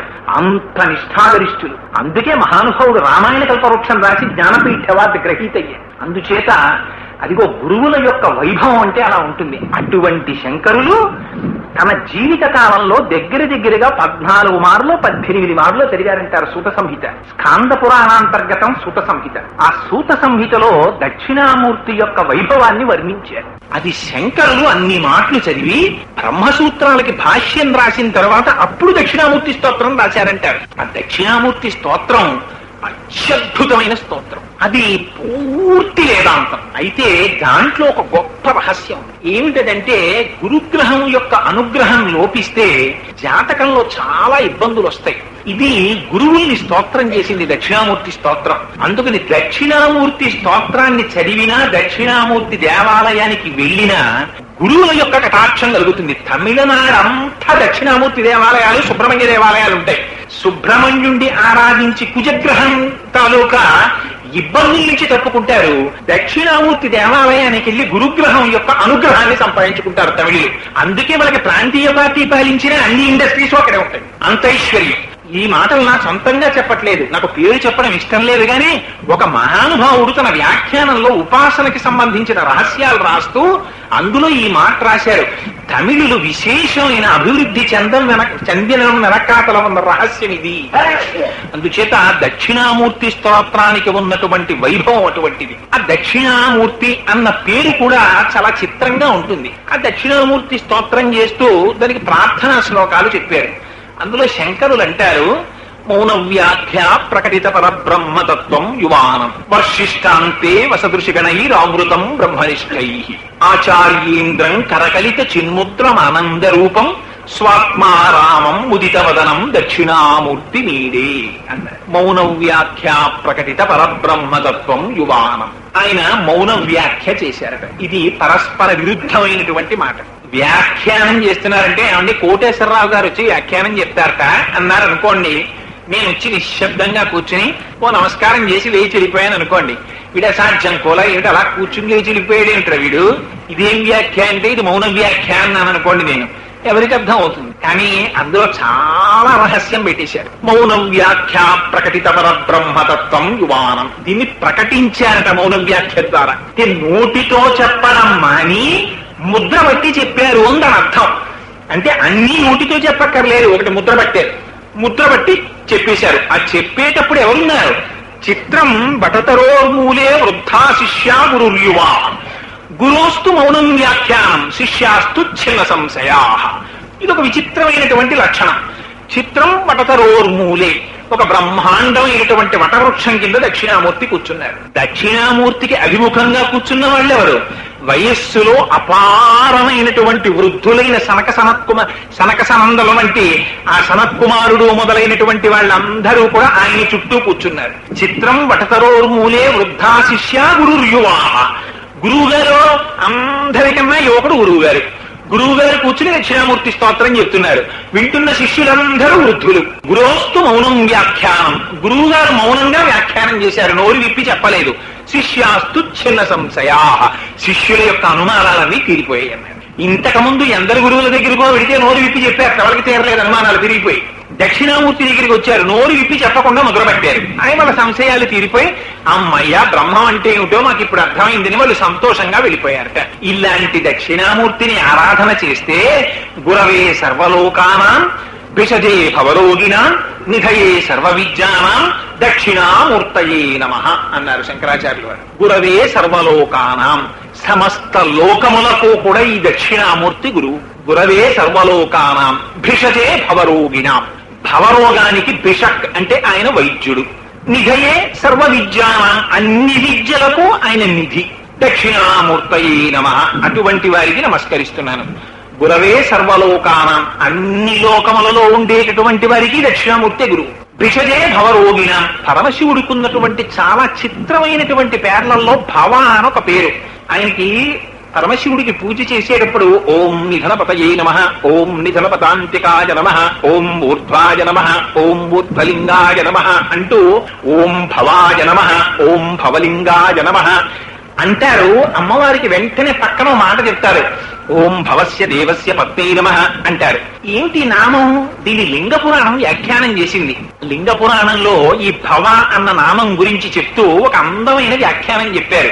జగత శైలాత్మిక భవ ఇత్యుచ్యతే మూర్తిర్భవస్య పరమాత్మనః అన్నారు. పరమశివుడు నీటి రూపంలో ఉంటాడు. ప్రాణాలు నిలబడేటటువంటిది ఆహారానికి నిలబడవు, నీటికి నిలబడతాయి. పంట పండకపోతే ఉపద్రవం తక్కువ ఉంటుంది, కానీ నీరు లేదనుకోండి మొదటి ఉపద్రవం ఎక్కడొస్తుందంటే అసలు సంధ్యావందనం ఉంటుంది. సంధ్యావందనమే పోయింది అంటే వాడు అర్ఘ్యం ఇవ్వడానికి కూడా నీళ్లు లేవన్నమాట. నీళ్లు లేవనుకోండి ప్రపంచంలో తల్లి తండ్రి కొడుకు అని కూడా చూడరు, దాహంతో ఒకరినొకరు పొడి చేసుకుంటారు. అందుకని నీరు అంత ప్రధానం. ఆ నీరు శివస్వరూపం. అందుకని లింగ పురాణం భవ ఇత్యుచ్యతే మూర్తిర్భవస్య పరమాత్మనః అంది. జగత శైలాత్మిక, జగత్తుని నిలబెడుతున్నాడు ఆయన అంది. ఆ నీటికి రుచి రూపంలో, నీటికి ప్రవాహ రూపంలో అమ్మవారు ఉంటుంది. వాళ్ళిద్దరు ఎప్పుడు కలిసే ఉంటారు. అందుకని భవస్య పత్నే నమః అంటారు పక్కనే. ఆ భవుణ్ణి ఇక్కడికి వచ్చేటప్పటికీ గురవే సర్వలోకానాం నిధయే సర్వ విద్యానాం భిషజే భవరోగిణాం, ఆయన వైద్యుట్టు దేనికి? భవరోగానికి. భవరోగం అంటే ఏంటి? భవరోగం అంటే పుట్టడం చావడం, పుట్టడం చావడం, పుట్టడం చావడం అంతే. సంసారమే భవరోగం. సంసారం దేనికి లేదు? ప్రపంచంలో అన్ని జీవులకి సంసారం ఉంది. ఆ సంసారం అనేటటువంటి వ్యాధిని తీసివేయడానికి గురువు వైద్యుడు దక్షిణామూర్తి. ఇంత గొప్ప దక్షిణామూర్తి స్తోత్రాన్ని అందిస్తూ ఆ మాట అనడం ఏంటి? ఆయన యువకుట్ట, కూర్చున్నటువంటి శిష్యులందరూ వృద్ధులుట. ఈ మాట చెప్పడం ఎందుకండి శంకరాచార్యులు గారు అంటే, వృద్ధులు అండంలో మీరు ఒక విషయాన్ని గమనించాలి. వృద్ధాప్యం దేనికి వస్తుంది? శరీరానికి వస్తుంది. శరీరముతో తాదాత్మ్యత చెందినటువంటి వాడు శరీరముతో తాదాత్మ్యత చెందని వాడి దగ్గర వింటున్నాడు. శరీరముతో తాదాత్మ్యత చెందని వాడు కాబట్టి ఆయన ఎప్పుడు యువకుడుగానే ఉంటాడు పరమశివుడు. శరీరముతో తాదాత్మ్యత చెందిన వారికి బాల్యము, యవ్వనము, కౌమారము, వార్ధక్యము ఇన్నుంటాయి. అందుకని అజ్ఞానం అంటే శరీరంతో తాదాత్మ్యం. శరీర తాదాత్మ్యత కలిగినటువంటి అజ్ఞానము వలన బ్రహ్మమును సక్రమముగా తెలుసుకోలేకపోయినటువంటి శిష్యులు ఎదురుగుండా కూర్చొని ఉండగా, శరీరముతో తాదాత్మ్యమును చెందక కేవలము బ్రహ్మజ్ఞానమును పొంది తాను ఆత్మస్వరూపిగా నిలబడినటువంటి పరమేశ్వరుని దగ్గర జ్ఞానమును పొందడానికి వృద్ధులైనటువంటి శిష్యులు చుట్టూ పరివేష్టించి ఉన్నారు. అటువంటి వారికి బ్రహ్మం అంటే ఏమిటో చెప్పడానికి నోరు విప్పి ఎందుకు చెప్పలేదు? నోరు విప్పి చెబితే అది కుదరదు. ఎందుచేత? యతో వాచో నివర్తంతే అప్రాప్య మనసా సహా.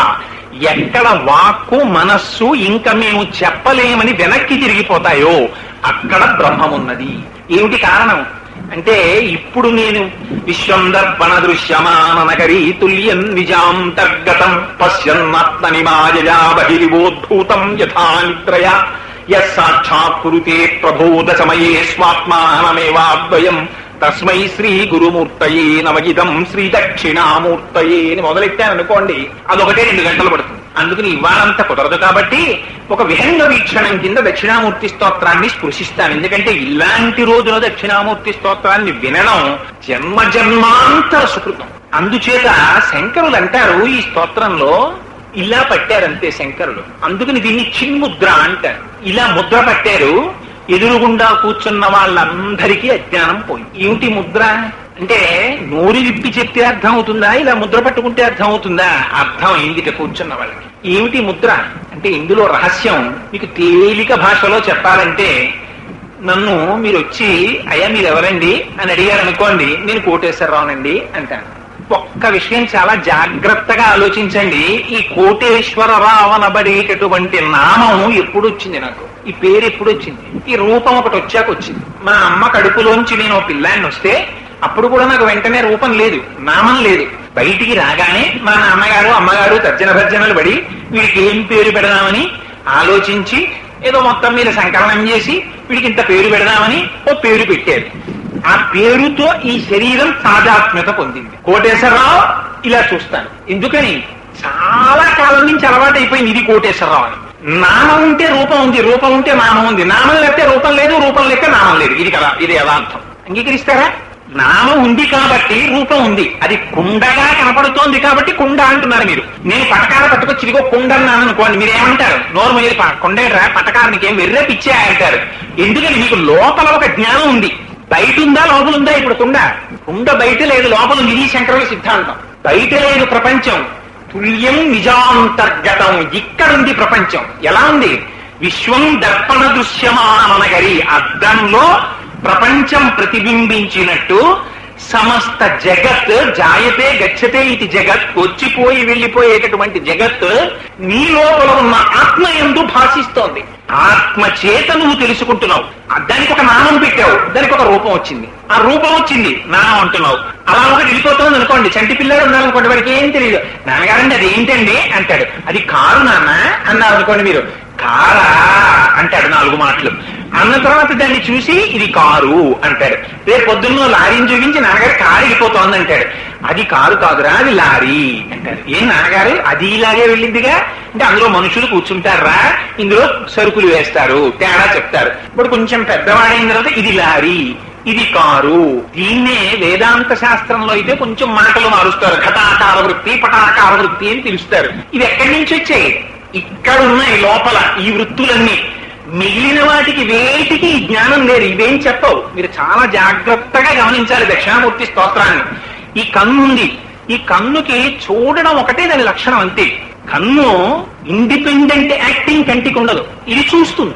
ఇలా చూస్తున్నాడు అనురాధ గారు, ఓసారి చూస్తుంది. ఇలా చూస్తే అస్తమానం ఆవిడ అనురాధ గారు లోపలికి వెళ్ళిపోతుండదు. చూడడం కంటికి ధర్మం, చూసి విడిచిపెట్టేస్తుంది. ఆవిడ యొక్క ప్రతిబింబం వచ్చి కంటి మీద పడుతుంది. ఈ కంటి మీద పడినటువంటి ప్రతిబింబాన్ని వెనకాతలో ఉండేటటువంటి మనస్సు ఇంతకు ముందు అనురాధగారం అనబడేటటువంటి వ్యక్తి చేత తమకి ఉన్నటువంటి పరిచయాన్ని పురస్కరించుకుని అనురాధగారం అనబడేటటువంటి నామము చేత గుర్తిస్తుంది. ఇంతమంది స్త్రీలలో అందరి పేర్లు నాకు తెలుసా? నాకు ఇంతకు ముందు ఎవరితో కొంత పరిచయం ఉందో వాళ్ళ పేరు మనస్సు ఎందు ముద్రమైంది కాబట్టి అది తెలుసు. మనస్సు స్వతంత్రంగా వ్యవహరించగలదా? ఈ మనస్సు మీద మళ్ళీ ఆత్మ యొక్క ఫోకస్ వచ్చి పడుతూ ఉంటుంది. పడితే మనస్సు పనిచేస్తుంది. మళ్ళీ మనస్సు నుంచి ఫోకస్ వచ్చి కంటి మీద పడితే కన్ను పనిచేస్తుంటుంది. వీటన్నిటికీ వెనకాల నుండి తెలుసుకుంటున్నది ఇది ఆత్మ. అది మారుతుందా? అది మారదు. అది ఎప్పుడూ అలాగే ఉంటుంది. దానికి పేరుందా? దానికి పేరు లేదు. అది సర్వవ్యాపకం. అది అంతటా నిండి నిగుడీకృతం అయిపోయింది. ఉన్నది అదొక్కటే. అది తప్ప ఇంకొకటి లేదు. మరి అది తప్ప ఇంకొకటి లేకపోతే జగత్ ఎలా కనబడుతోంది? అదేంటండి మీరు ఏమంటున్నారు? ఇల్లు కనబడుతోంది, అనురాధ గారు కనబడుతున్నారు, రాజ్యలక్ష్మి గారు కనబడుతున్నారు, నేను కనబడుతున్నాను, మీరు కనబడుతున్నారు అంటే శంకరులు అంటారు ఎంత గొప్ప సిద్ధాంతం చెప్పారో చూడండి. అబ్బాయి నువ్వు అనుభవం గురించి కదా మాట్లాడుతున్నావు. నాకు ఈ అనుభవం ఉందండి, నేను చూశానండి అని కదా అంటున్నావు. పశ్యన్ ఆత్మనిమాయా బహిరివోద్భూతం యథా నిద్రయ. నీకు నిద్రలో అనుభవాలు లేవా? నువ్వు నిద్రపోయావు. నిద్రపోయినప్పుడు నువ్వు కలలో కలగంచావు. నిన్ను రాజభటులు పట్టుకుని తీసుకెళ్లి స్తంభానికి కట్టేశారు. నిన్ను కొరణాలతో కొడుతున్నారు. విపరీతమైన బాధ. అబ్బా ఎంత బాధో ఎంత బాధో అంటున్నావు. తెలివి వచ్చింది. ఇప్పుడు ఏమన్నావు? ఆ భేదంతా కళ అన్నావు. కళలో ఉన్నది అబద్ధం ఎందుకైంది? మరి అనుభవం ఉందా లేదా? అక్కడ కళలో ఉన్న అనుభవం జాగృతిలో అబద్ధం అయితే జాగృతిలో ఉన్న అనుభవం కళ్ళలో అబద్ధమా కదా? ఇక్కడ మీరు చూస్తున్నటువంటి ఈ ప్రపంచం అంతా కళ్ళలో లేదు. కళలోకి వెళ్ళేటప్పటికీ ఇవన్నీ పోయి కొత్తది వస్తోంది. అక్కడ దాంతో తాదాత్మ్యం చెందుతోంది మనస్సు. జాగృతిలో దీంతో అనుభవం చెందుతోంది. కాబట్టి ఇది ఏది సత్యం కాదు కాబట్టి దీంతో ఇలా అనుభవం చెందుతున్నావు. ఇది ఒక ఫాల్స్ ఇంప్రెషన్. దీన్ని ఇంగ్లీష్ లో సూపర్ ఇంపోజిషన్ అంటారు. ఇది ఎందుకు వచ్చింది? జగద్భావన అంటే బ్రహ్మమునందు జగత్తుని భ్రాంతి చేత చూస్తున్నావు. ఉన్నది బ్రహ్మం ఒక్కటే ఉంది. కొంచెం ఆ తాడు కదిలిందనుకోండి, పాము యొక్క కదలికలాగే అనిపిస్తోంది. పడుకుంది అని మెల్లిమెల్లిగా అడుగులు వెనక్కేస్తాడు. ఎప్పుడు పోతుంది ఈ భ్రాంతి? పాము భయంతో అడిగిపోయి ఇంకా ఇంకా ఇంకా ఇంకా జ్ఞానంలోకి వెళ్ళిపోతూ ఉంటాడు. అప్పుడు మార్చగలిగింది ఏమిటి? ఏది మార్చదు తన అభిప్రాయాన్ని. ఏది మారుస్తుంది? ఒక్క దీపమే మారుస్తుంది. ఒక దీపం పట్టుకొచ్చాడు అనుకోండి, పావుందా? పాము తళుకుందా? పాము పడగుందా? లేకపోతే పాముకి విషం ఉందా? ఇవేమైనా ఉన్నాయా? అన్నీ పోయాయి. ఏముంది? ఉన్నతాడే ఉంది. జ్ఞానము చేత చూస్తే అంతర్బహిష్ట తత్సర్వం వ్యాప్య నారాయణ స్థిత, అంతటా ఉన్నది బ్రహ్మమే ఉంది. ఈ బ్రహ్మము మీద మీరు జగత్తుని సూపర్ ఇంపోజ్ చేస్తున్నారు.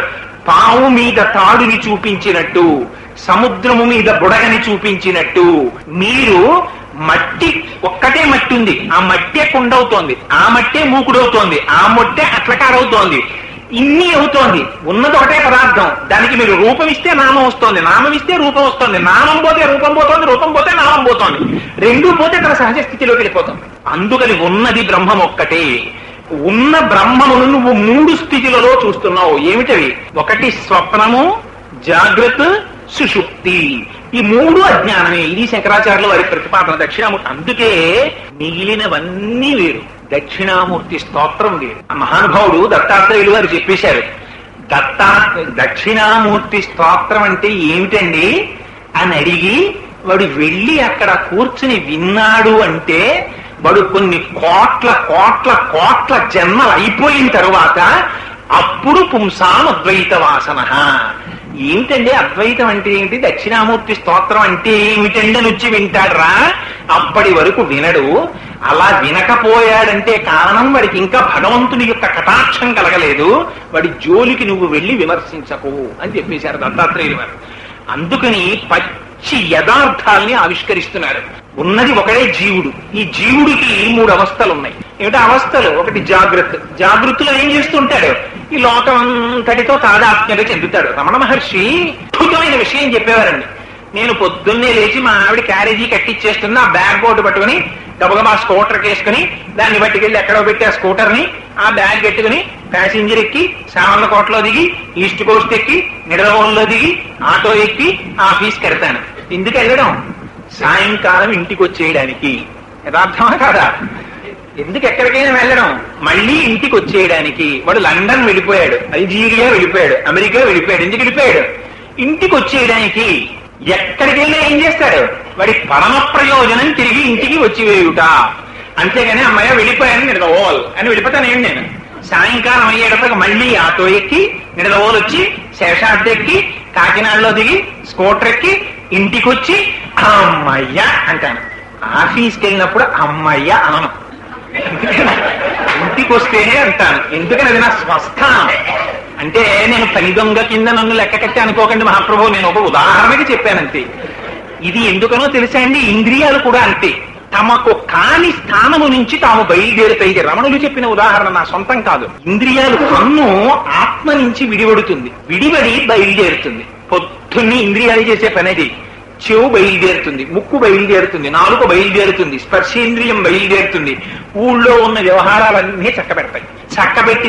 చక్కబెట్టి అలిసిపోతాయి. సాయంకాలం వీడింటికి వచ్చేసినట్టే అవి కూడా మెల్లగా వెనక్కి వెళ్ళిపోతాయి. వెనక్కి వెళ్ళిపోయి ముందు మనస్సులోకి వెళ్ళిపోతాయి. తాను మనస్సుతో తాదాత్మ్యము బాగా చెంది ఇంద్రియములు పనిచేస్తుంటే దాన్ని జాగృతి అంటారు. అంతే తేడా. ఈ కన్ను చూస్తోంది అనుకోండి, కన్ను చూస్తుంటే జాగ్రత్త.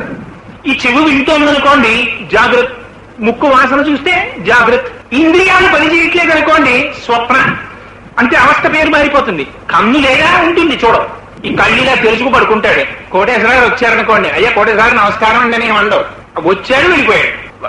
మర్నాడు కొడుకు చెప్తాడు, నాన్నగారు రాత్రి పడుకున్నప్పుడు కోటేశ్వరరావు వచ్చారండి, మీరు కన్ను తెరిచింది కదా అని చాలా మాటలు ముఖం ఆడించి వెళ్ళిపోయారన్నాడు అనుకోండి. అదేంట్రా కన్ను తెరిచుంటే మాత్రం నేను నిద్రపోయానరా అంటాడు. ఏం నిద్ర? ఇంద్రియములో కంటి లోపల చూడడమనబడేటటువంటి ఇంద్రియమునకు కలిగిన శక్తి కంటి నుంచి విడివడి వెనక్కి తిరిగి మనస్సులోకి చేరిపోయింది. చెవు ఇంతవరకు తాను వింటున్నానని చెవి లోపల ఉండేటటువంటి వినగలిగిన శక్తి చెవి నుంచి విడివడి మనస్సులోకి వెళ్ళిపోయింది. అలా ఇంద్రియములలో ఉన్న శక్తి అంతా మనస్సులోకి ట్రాన్స్మిట్ అయిపోతుంది. మనస్సు ఇంకా తెలివిగా ఉంటుంది. అందుకని ఇది సృష్టి చేస్తుంది. ఎందుకని జాగృతిలో వీడు కొన్ని చూశాడు. వాటిని వీడికి అనుభవించాలని కోరిక, వీడికి ఒక పెద్ద కోరిక, జన్మభూమికి నిడదవోలు హాల్ట్ ఇస్తే బాగుండని, 8ంటికి ఎక్కి 10ంటికి దిగిపోవచ్చు. ఆ నిద్దట్లో వీడికి అనిపిస్తుంది జన్మభూమికి పుష్కరాల సందర్భంగా హాల్ట్ ఇచ్చేశారు, అమ్మయ్య పొద్దున్నే లేచి హడావిడి లేదు, ప్రశాంతంగా క్యారేజీ పట్టుకుని హాయిగా 8ంటికి వెళ్ళినట్టు, జన్మభూమి ఎక్కినట్టు, సింగిల్ రన్ లో రాజమండ్రి దాటేటప్పటికి నిడదవోల్లో దిగినట్టు, ఎంత అదృష్టం అనుకున్నట్టు అనుకుంటాడు. ఇవన్నీ ఏంటి, ఇంకా మనస్సు లేచుంది. అందుకని తనకి తీరని కోరికలనో తీరిన కోరికలనో మళ్ళీ అనుభవిస్తూ ఉంటుంది సృష్టి చేసి. కాసేపటికి ఇది కూడా అలిసిపోతుంది. ఇంద్రియాల్ని పట్టుకుని మనస్సు ఇంకొంచెం వెనక్కడు చేసి ఆత్మలోకి వెళ్ళిపోతుంది. ఇప్పుడు ఎవరున్నారు? ఆత్మ ఒక్కటే ఉంది. దీన్ని సుషుప్తి అంటారు. ఈ సుషుప్తి పూర్ణమైన అజ్ఞానం. ఇక్కడ ఎవరున్నారు? ఇంద్రియాలు లేవు, మనస్సా లేదు, ఆత్మ ఒక్కటే ఉంది. శరీరం అలా పడుద్ది. లేచాడు మళ్ళీ కాసేపటికి. లేచి ఏమంటాడు? ఎంత హాయిగా నిద్ర పట్టిందో అని అంటాడు. ఎవడా హాయిని అనుభవించిన వాడు? ఎరా అంత హాయిగా నిద్ర పట్టింది అంటున్నావు కదా, ఎవడురా ఆ హాయిని అనుభవించిన వాడు అని మీరు అడిగాడు అనుకోండి, ఎవరో చూపించగలడా? ఎవరో చెప్పగలడా? తను ఎంతసేపు ఆ సుఖం అనుభవించాడో చెప్పగలడా? ఆ సుఖములకు అర్థం ఏమిటో చెప్పగలరా? ఏది సుఖం? అన్నింటికన్నా సుఖం ఏమిటో తెలుసా అండి? నిద్రలోకి వెళ్ళిపోయినంత సుఖం ఇంకోటి లేదు. అందుకే రైల్లో నిద్రపోతారు, నిలబడి నిద్రపోతారు, కూర్చుని నిద్రపోతారు, పురాణంలో నిద్రపోతారు, ఆఫీసులో నిద్రపోతారు, ఎక్కడా నిద్రపోతారు. ఎందుకని? తాను లేకపోవడమే నిద్ర. ఇంద్రియాలున్నంతసేపు అల్లరి, మనసు ఉన్నంతసేపు అల్లరి. మనస్సు లేదు, ఇంద్రియాలు లేవనుకోండి, ఒక్క ఆత్మ ఒక్కటే ఉండిపోయింది అనుకోండి, ఆత్మగా ఉన్నారని తనకి తెలియదు. తనకి తెలిస్తే జ్ఞానం తుర్యంలో వెళ్ళిపోయినట్టు. తనకి తెలియదు కానీ స్థితిలో అనుభవిస్తున్నాడు అందుకని పూర్ణ అజ్ఞానం, అంతే సుషుప్తి. అది ఎంత హాయో. ఎవడైనా గాఢ నిద్రపట్టి ఎంత బాధపడ్డానంటారన్నా నుండి చూపించండి నాకు. ఎవడండా మాట? ఎంత ఆనందంగా ఉందండి, నిద్ర పట్టేసింది. దిక్కుమల్లి రాజమండ్రి వదలగానే నిద్ర పట్టేసిందండి, మళ్ళీ వచ్చేప్పుడు సాలకోట వచ్చేసింది, రోజు తిరిగే ప్రయాణం చూడక్కర్లేకుండా పోయిందండి అంటాడు. ఇంకా గాఢ నిద్ర. గాఢ నిద్రలో ఇంద్రియాలు లేవు. అవి ఉంటే అది చూడు ఇది చూడు అని చూస్తుంటే మనసు అల్లకల్లోలం చేస్తుంది, సంకల్ప వికల్ప సంఘాతం, అది ఆలోచిస్తుంది, ఇది ఆలోచిస్తుంది, అటు పరిగెత్తిస్తుంది, ఇటు పరిగెత్తిస్తుంది, ఇవేమీ లేవు. తనెవరు? ఆత్మ. ఆ ఆత్మగా ఉండిపోయాడు. అలా ఉండిపోవడం తనకి తృప్తి. అందుకని ఏం చేస్తాడు? ఎక్కడికి వెళ్ళినా ఇంటికి వచ్చేయడం తృప్తి అయినట్టే, తాను ఎన్ని చోట్లకి తిరిగినా ఇంద్రియాలు మనస్సు వెనక్కి వచ్చేస్తాయి. వచ్చేసి సుషుప్తిలోకి వెళ్ళిపోతాడు. అబ్బాయి, ఈ స్వప్న, ఈ జాగ్రత్త, ఈ సుషుప్తి అని 3 అవస్థల్లో మారి మారి మారి మారి నువ్వు అనుభవిస్తున్నావే, ఇవన్నీ అనుభవాలే. సుషుప్తి సుఖము అని తెలియకుండా అనుభవిస్తున్నావు. స్వప్నములో కష్టమో సుఖమో మనస్సు చేత అనుభవిస్తున్నావు. జాగృతిలో ఇంద్రియముల చేత అనుభవిస్తున్నావు. అయితే కర్మఫలం కల్లో అనుభవించచ్చా అండి అంటే, కర్మఫలము ఇంద్రియముల చేత అనుభవించాలి. అందుకని ప్రారంభం జాగృతిలో అనుభవిస్తారు. అందుకని ఇన్ని రకాలుగాను 3 రకములుగా పడుతున్నటువంటి అవస్థ కూడా తాను కాని వాటి వల్ల తాను అనుభవిస్తున్నాడు. ఎందుకని? ఇంద్రియములతో తాదాత్మ్యత చెందాడు. చూస్తున్న వస్తువునందు మనస్సు నిలబడింది. ఆ మనస్సు అది వస్తే బాగుండండి, దాన్ని కోరుకుంది. అది నాదైపోతే బాగుండండి, అది రాలేదు, ఏడిచింది. అక్కడి నుంచి సుఖం దుఃఖం అన్ని ద్వంద్వాలు చూపిస్తుంటుంది. మనస్సుకున్న గొప్ప లక్షణం ఏమిటంటే అది ఎప్పుడు 2 చూపిస్తుంటుంది. ప్రతిదాన్ని అడుగుతుంది, అది దొరకపోతే ఏడుస్తుంది. ఇది ఎక్కడిదో తెలుసా అండి? లక్షణం సంటితనంలో స్టార్ట్ అవుతుంది. వాడికి అక్కర్లేని విషయం ఉండదు పిల్లాడి. వాడు అడిగేవి కూడా అలాంటివి అడుగుతాడు. వాడు ముట్టుకోకూడనివన్నీ వాడు అడుగుతాడు. రిమోట్ కంట్రోల్ తో ఆడుకుంటానంటాడు. తండ్రి అంటాడు, రే రిమోట్ కంట్రోల్ తో ఆట ఏమిటిరా, నొక్కి నొక్కి కింద పారేస్తావు, పగిలిపోతుంది 1500. ఎక్కడ తీసుకురాను? వాడికి ఏమిటి 1500 అయితే వాడికి లెక్క ఏంటి? వాడికి దాని విలువ తెలియదు, వాడి అదృష్టం. అందుకని వాడు దాంతోనే ఇస్తావా చస్తావా ఏడుస్తాడు. పైన ఎక్కడో తండ్రి ఎవరో ఇచ్చాడు పెళ్లిలో అని చెప్పి పాపం ఎప్పటి నుంచో కాపాడుకుని పైన ఎట్టుకుంటాడు. ఓ గాజు దాంట్లో ఉన్న తాజ్మహల్ అది కిందకి దింపు ఆడుకుంటానంటాడు. అక్కర్లేనివన్నీ కావాలంటాడు, ఇవ్వనంటే ఏడుస్తాడు. ఇది ఎక్కడ లక్షణమో తెలుసా అండి? మనస్సు యొక్క లక్షణం. ఇదే డెవలప్ అవుతుంది. డెవలప్ అయ్యి మీకు జాగృత్ ఈ జగత్తులో ఉన్న ప్రతి పదార్థముతో తాదాత్మ్యత చెంది అది నాకు కావాలంటే, దొరకలేదనుకోండి ఏడుపు మొదలెడుతుంది. దొరికితే ఏం సంతోషపడిపోదు, ఒక క్షణం సంతోషపడిపోయి ఇంకోటి పట్టమంటుంది. అదో విచిత్రం మనస్సుతోటి. అప్పటికి వైరాగ్యం చెప్తుంది, అబ్బా చాలండి ఇంకొద్దంటుంది. చక్కెర పొంగల్ తినాలి ఎంత వెర్రిగా ఉందనుకున్నావు ఈశ్వరి అన్నాను అనుకోండి. ఓ శనివారం నాడు చక్కెర పొంగల్ చేసి మా ఆవిడ విస్తట్లో వేసింది అనుకోండి. అంత తిని అడిగారు కదా 3 షేర్లు ఉండి అని తినండి అని ఇంకో గరిట వేసింది అనుకోండి, కొంచెం తింటాను. ఇంకో గరిట వేస్తే మీ అసాధ్యం కూడా కక్కొచ్చేట్టుంది అంటాను. తినవలసిందే పీక నొక్కేస్తానంది అనుకోండి, అడిగిపోతాను. దానికోసం ఉప్పు తిని తేగ పొంగలు తినాలి మళ్ళీ. మరి ఏం అడిగింది కదా అంటే అప్పటికి సుఖం అప్పటికి దుఃఖం. మనస్సు దృష్టిలో శాశ్వత సుఖము లేదు, శాశ్వత దుఃఖము లేదు. ఇది జ్ఞాపకం పెట్టుకోవలసింది. ఎందుకని మనోస్థాయిలో ఉన్నంతసేపు దుఃఖమే, సుఖము దుఃఖమునకు అభాస, దుఃఖము సుఖమునకు అభాస. రెండు అరుస్తుంటాయి. రెండు కాని స్థితి ఎప్పుడు తన ఆత్మగా నిలబడినప్పుడు అది నీ స్వరూపం. ఇవేది నీ స్వరూపం కాదు, ఇంద్రియాలు నువ్వు కాదు. ఇది శంకరాచార్యులు వారు దక్షిణామూర్తి స్తోత్రం చెప్పేది. నానా చిద్రగటోదర స్థిత మహాదీప ప్రభాభాస్వరం జ్ఞానం యస్యతు చక్షురాదికరణ ద్వారా బహిస్పందతే జానామీతి తమేవ భాంతమనుభావ్యే తత్సమస్తం జగత్ తస్మై శ్రీ గురుమూర్తయే నమగిదం శ్రీ దక్షిణామూర్తయే. ఎంత గొప్ప ఉదాహరణ అండి నిజంగా. ఒక కుండ తీసుకొచ్చి దానికి కన్నాలు పెట్టి అందులో ఒక దీపం పెడితే 9 రంధ్రములలోంచి కాంతి ప్రసరిస్తోంది. ఇప్పుడు ఆ కాంతి కుండదా దీపందా? కుండది కాదు, దీపం. దీపం ఉంది కాబట్టి ప్రసరిస్తోంది. ఈ కన్ను చూస్తోంది అంటే కన్నా చూస్తున్నది. ఒక్క విషయం జాగ్రత్తగా గుర్తుపెట్టుకోవాలి. కన్ను చూస్తోందని మనం అనుకున్నది నిజమైతే కన్ను చూడనప్పుడు కన్ను చూడటం లేదని గుర్తిస్తున్నది కూడా ఉంటుంది లోపల. మీరు ఈ కంటితో నేను చూస్తున్నాను, ఈ కంటితో నేను చూస్తున్నాను అంటారు. ఇవాళ నా పుట్టినరోజే ఈ చేతితో కుంకుడికాయ పులిసిపోయి అన్నాను అనుకోండి. ఓ పక్క మీకు చక్కెర పొంగలి చెయ్యాలి, కుంకుడికాయ పులుసు పోయాలి, పిల్లకి క్యారేజీ పెట్టాలి. సరే పట్టందరి పుసుక్కని పోసింది అనుకోండి, కళ్ళల్లోకి దిగింది అనుకోండి. ఆ తర్వాత బయటకు వచ్చి ఆ కళ్ళు తుడుచుకుని ఏమీ కనపడక పుసులు కట్టి ఆ సంధ్యానందం దగ్గరికి వచ్చి ఓం కేశవాయ స్వాహ అంటే నీళ్లు పోసుకోలేడు. నానా అల్లరి పడుతున్నాడు అనుకోండి. పడుతుంటే ఈ కళ్ళు సరిగ్గా చూడలేకపోతున్నాయని గుర్తిస్తున్నది కూడా ఒకటి ఉందా లోపల. కన్ను చూసినప్పుడు కంటి చేత ఇది చూస్తున్నానని గుర్తించిన వాడు ఎలా ఉన్నాడో, కన్ను చూడనప్పుడు కన్ను చూడటం లేదని చెప్తున్నవాడు కూడా ఉన్నాడు. చెవి వినపట్టం లేదనుకోండి, ఈ చెవికి ఏదో అయింది, చెవి వినపట్టం లేదు సరిగ్గా అని చెప్తున్నవాడు కూడా లోపల ఉన్నాడు. ఈ ముక్కు వాసన తెలియట్లేదు అనుకోండి, ఈ ముక్కుతో చూసినప్పుడు తెలుసుకున్నవాడు ముక్కు చూడటం లేదని తెలుసుకున్నవాడు కూడా లోపల ఉన్నాడు. కాబట్టి ముక్కు నువ్వు కాదు, ఈ లోపల ఉన్న దీపము నువ్వు. ఇది ఆత్మ. ఇది ఏం చేస్తుంది? ఇది స్ఫురత్, ఇది జ్ఞానము. ఇది తెలుసుకుంటూ ఉంటుంది సమస్తాన్ని. ఇది ఒకనాడు ఉండేది కాదు, ఒకనాడు పోయేది కాదు, అది ఎప్పుడూ ఉంటుంది. అది ఏం చేసింది? ఇందులోకి ప్రవేశించింది. బ్యాటరీ ఏం చేసింది? టేప్ రికార్డర్ లో వేశారు, పాటలు పాడించింది. టార్చ్ లైట్ లో వేశారు, దీపం కింద వెలిగింది. కానీ అంత మాత్రం చేత బ్యాటరీ టార్చ్ లైటా, బ్యాటరీ టేప్ రికార్డరా? బ్యాటరీ రెండూ కాదు. బ్యాటరీ టేప్ రికార్డర్ చేత పాడించినది, బ్యాటరీ లైట్ని వెలిగించినది. అలా లోపల ఉండి ఈ శరీరమును ఆత్మ ధరించినది. అది నువ్వు. చిత్రం ఏమిటంటే అది విడిచిపెట్టేసి నువ్వు కాని దాన్ని నువ్వు పట్టుకుంటున్నావు. దీనికి కారణం అజ్ఞానము.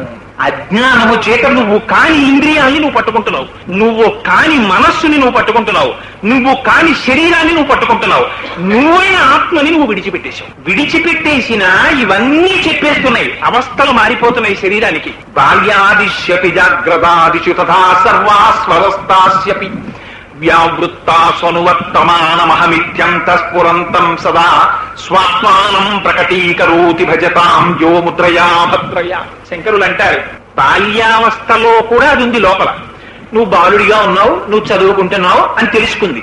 యవ్వనంలో ఉన్నప్పుడు నీకు యవ్వనం వచ్చింది, నీకు వివాహానికి సంబంధించిన వయస్సు వచ్చింది అని తెలుసుకుంది. నీకు వృద్ధాప్యం వచ్చినప్పుడు ఈ దిక్కుమాలిన శరీరం తిరగట్లేదు, దీనికి మోకాళ్ళ నొప్పులు వచ్చాయి, దీనికి కళ్ళు కనపడడం మానేసి అద్దాలు పెట్టవలసి వచ్చింది, దీనికి క్యాటరాక్ట్ వచ్చింది అని తెలుసుకుంటోంది.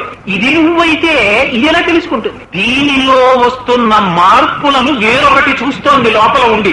అది సాక్షి మాత్రంగా ఉంటుంది, అది తాదాత్మ్యత చెందట్లేదు. ఇది చిన్నప్పుడు ఉన్నప్పుడు కూడా ఇది నేను అంది, ఇది పెద్దదైతే ఇది పెద్దదైంది అని తెలుసుకుంది. ఇది దీనికో ఉద్యోగం వచ్చింది, ఇప్పుడు నేను ఒక ఉద్యోగస్తుడిని, కొంచెం గౌరవంగా ఉండాలి, అంతేగాని పిల్లలతో గోళీకాయలు ఆడకూడదని తెలుసుకుంది. వృద్ధుడైపోయాడు, అబ్బో ఇప్పుడు నేను ఎక్కడ తిరుమల అవి వెళ్ళగలనండి, పెద్దవాడిని అయిపోయాను అంటాడు. అందుకని ఏమైంది? తన వృద్ధాప్యాన్ని పొందాడని తెలుసుకుంటున్నాడు. ఇది తెలుసుకుంటున్నది ఏదో అది నువ్వు. తెలుసుకోబడుతున్నది తెలుసుకుంటున్న దాని చేత ధరింపబడింది. పొరపాటు ఎక్కడ జరుగుతోందంటే తెలుసుకుంటున్నది నువ్వైతే దాన్ని వదిలేశావు, తెలుసుకోబడుతున్నది నువ్వు కాని దాన్ని నువ్వు పట్టుకుంటున్నావు. పట్టుకుంటుంటే ఇది చెప్పేస్తోంది, ఇది నేను కాదయ్యా, నేను వెళ్ళిపోతాను, నేను ఉండను, నాకు ఒక లక్షణం ఉంది, నేను ప్రకృతి వికారాన్ని, నేను అన్న వికారాన్ని. శాస్త్రం అంతే మాట్లాడింది. శరీరము అంటే వేదాంతం ఏం చెప్పిందో తెలుసా అండి? అన్న వికారము అని చెప్పింది.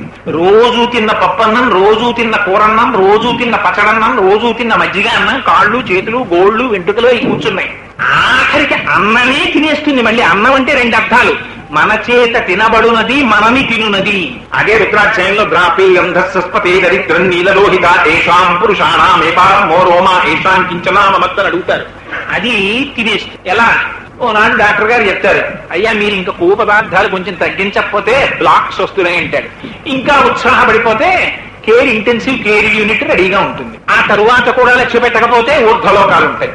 అందుచేత తన చేత తినబడుతున్నది తనని తినడం ప్రారంభిస్తుంది. మీరు షుగర్ తినకూడదండి, మీకు డయాబెటీస్ వచ్చిందంటాడు.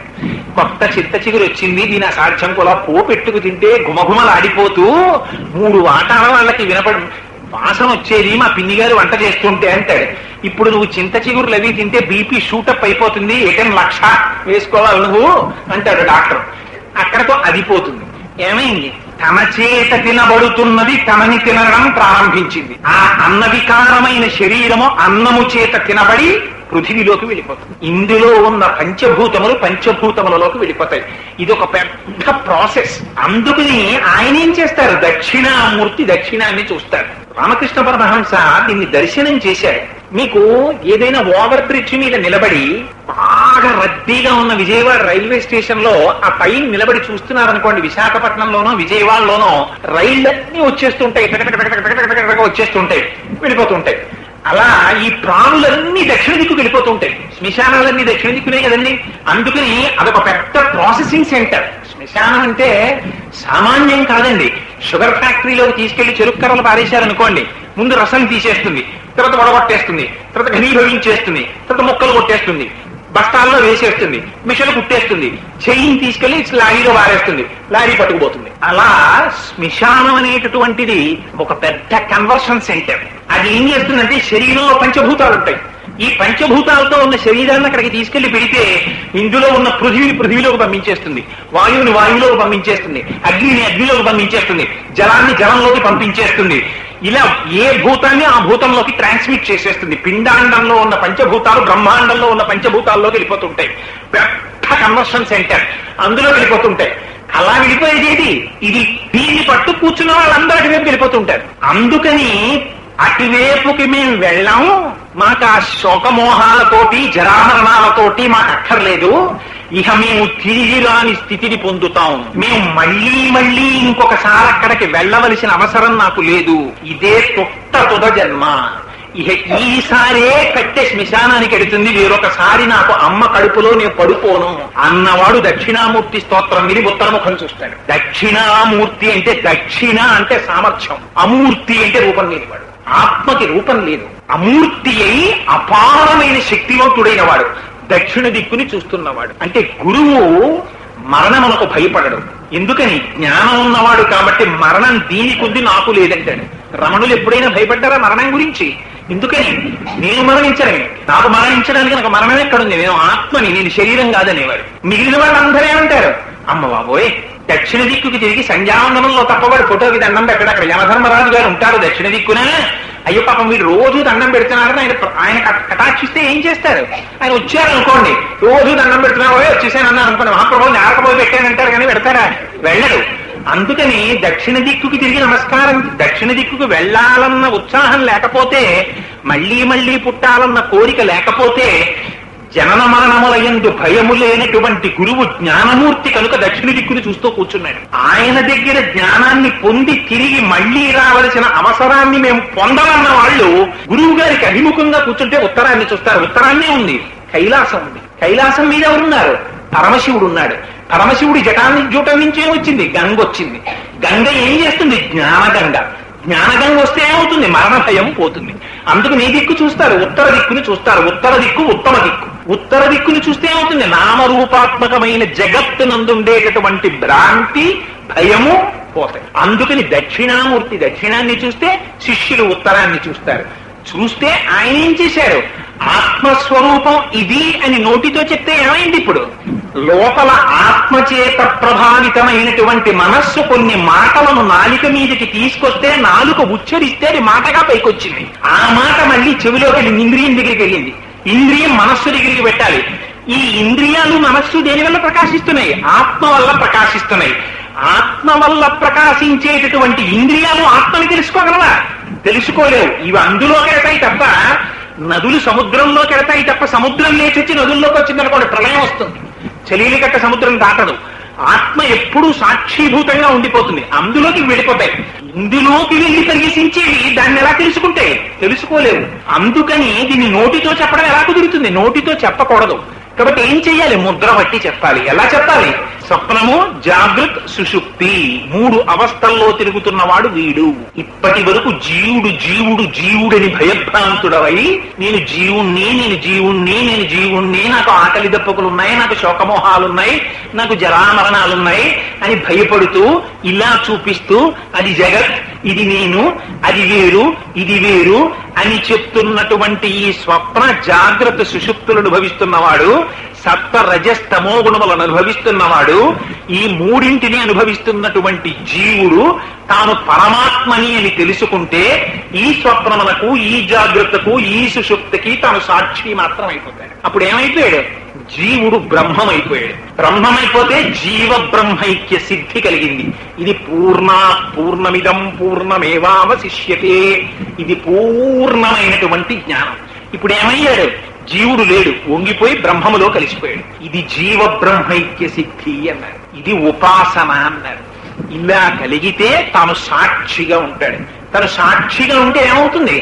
మనస్సుకి తాను సాక్షి. మనస్సు ఏం చేస్తుంది? ఇది సుఖం అంటుంది, ఓహో సుఖమా అంటాడు. ఇది దుఃఖం అంటుంది, దుఃఖమా అంటాడంటే తను నిర్లిప్తం.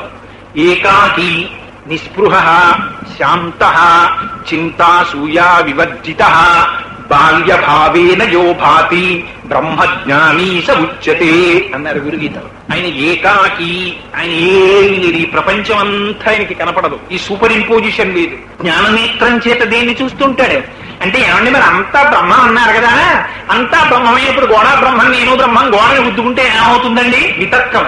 జ్ఞాననేత్రం చేత తిరస్కరిస్తారు. ఇదే దంతి దారు అన్నారు శంకరాచార్యులు వారు. తండ్రి ఇంట్లో ఉన్నాడు, కొడుకు ఒక ఏనుగుని పట్టుకొచ్చాడు పరిగెత్తుకుంటూ. నాన్నగారు ఏనుగుని పట్టుకొచ్చానన్నాడు. తండ్రి అన్నాడు అది దారు అన్నాడు. అది కొయ్యరా అన్నాడు. కొడుకు అన్నాడు కాదది దంతి అన్నాడు. దంతి అంటే ఏనుగు. ఇది ఏనుగండి అన్నాడు. ఎందుకన్నాడు? నామము చేత రూపము చేత తాదాత్మ్యత చెందాడు. అచ్చు ఏనుగులా మలిచారు దాన్ని చూసి ఏనుగు అంటున్నాడు. కానీ అది ఏనుగా? ఏనుగు కాదు. ఏనుగుగా కనపడుతున్నటువంటి దాని లోపల ఉన్నది కొయ్య. కొయ్యని జ్ఞాననేత్రం చేత చూస్తున్నాడు తండ్రి. అంతేగాని ఇది కొయ్యే ఏనుగు కాదన్నాడు అనుకోండి, చూసిన వాళ్ళందరూ పిచ్చాడి అంటాడు. అందుకని జ్ఞాననేత్రం చేత ఇది నామము చేత రూపము చేత దంతి తప్ప ఇది దారు అని తెలుసుకుంటాడు. జ్ఞానము చేత ఇది బ్రహ్మమని తెలుసుకుంటాడు. బ్రహ్మము ఉంది కాబట్టి జగత్తు కనబడుతోంది, బ్రహ్మము లేకపోతే జగత్తు కనబడదు. ఇదో విచిత్రం. మీకు బంగారం ఉందనుకోండి, మీ ఇష్టం, గాజులు చేయించుకోండి, చెవులకు చేయించుకోండి, లేకపోతే ఏదో గొలుసులు చేయించుకోండి, ఎన్నైనా చేయించుకోండి. కంసాలి వాడు చూసేటటువంటిది మాత్రం ఈ నామరూపాలతో ఆయనకి సంబంధం ఉండదు. అమ్మా అంటే ఇంత పెద్ద గొలుసు చేయండి, ఇంత లావునన్నారు అనుకోండి, అలాగే చేసేస్తాను అన్నాడు కంసాలి. ఆయన ఏమంటాడు? తప్పకుండానమ్మా 6 తులాలు ఎట్టుకుంటే బ్రహ్మాండంగా ఉంటుందంటాడు. ఈ talks in terms of weight of gold. బంగారము యొక్క వెయిట్ తో ఆయన మాట్లాడతాడు. మీరు దేంతో మాట్లాడతారు? నామరూపములతో మీరు మాట్లాడతారు. నాకు గాజులు కావాలండి, నాకు గొలుసు కావాలని ఆయనకి ఏదైనా అవుతాయని బంగారాన్ని చేస్తారంతే. మీరు ఎంత తాదాత్మ్యత చెందితే ఆయన అంత ఎక్కువ క్యాష్ సంపాదించుకోవచ్చు. దానికి చిలుకులు మెలుగులు మెరుపులు తడుకులు ఎన్ని పెట్టమంటే అంత ఎక్కువ డబ్బు మజూరి. లోపల ఉన్నది ఏం చూస్తుంటాడు? బంగారము చూస్తుంటాడు. కంసాలి దగ్గరికి తీసుకెళ్లి మీరు గొలుసు ఇచ్చారనుకోండి, గొలుసు చాలా బాగుందమ్మా, ఇది పొడి ఎక్కువ, దీనికి డబ్బిస్తానండవు. దాన్ని తీసుకెళ్లి ఖాతాలో పెట్టి గాజు తలుపులు వేసేసి ఇలా నొక్కి దాని వెయిట్కి క్యాలిక్యులేట్ చేస్తాడు. అంటే నగని చూస్తున్నాడా, నగ లోపల బంగారమును చూస్తున్నాడా? నగని చూడటం లేదు, నగ లోపల బంగారం చూస్తున్నాడు. మీరేం చూస్తున్నారు? గొలుసు చూస్తున్నారు, దాన్ని చెరిపించి గాజు చేసుకుంటున్నారు.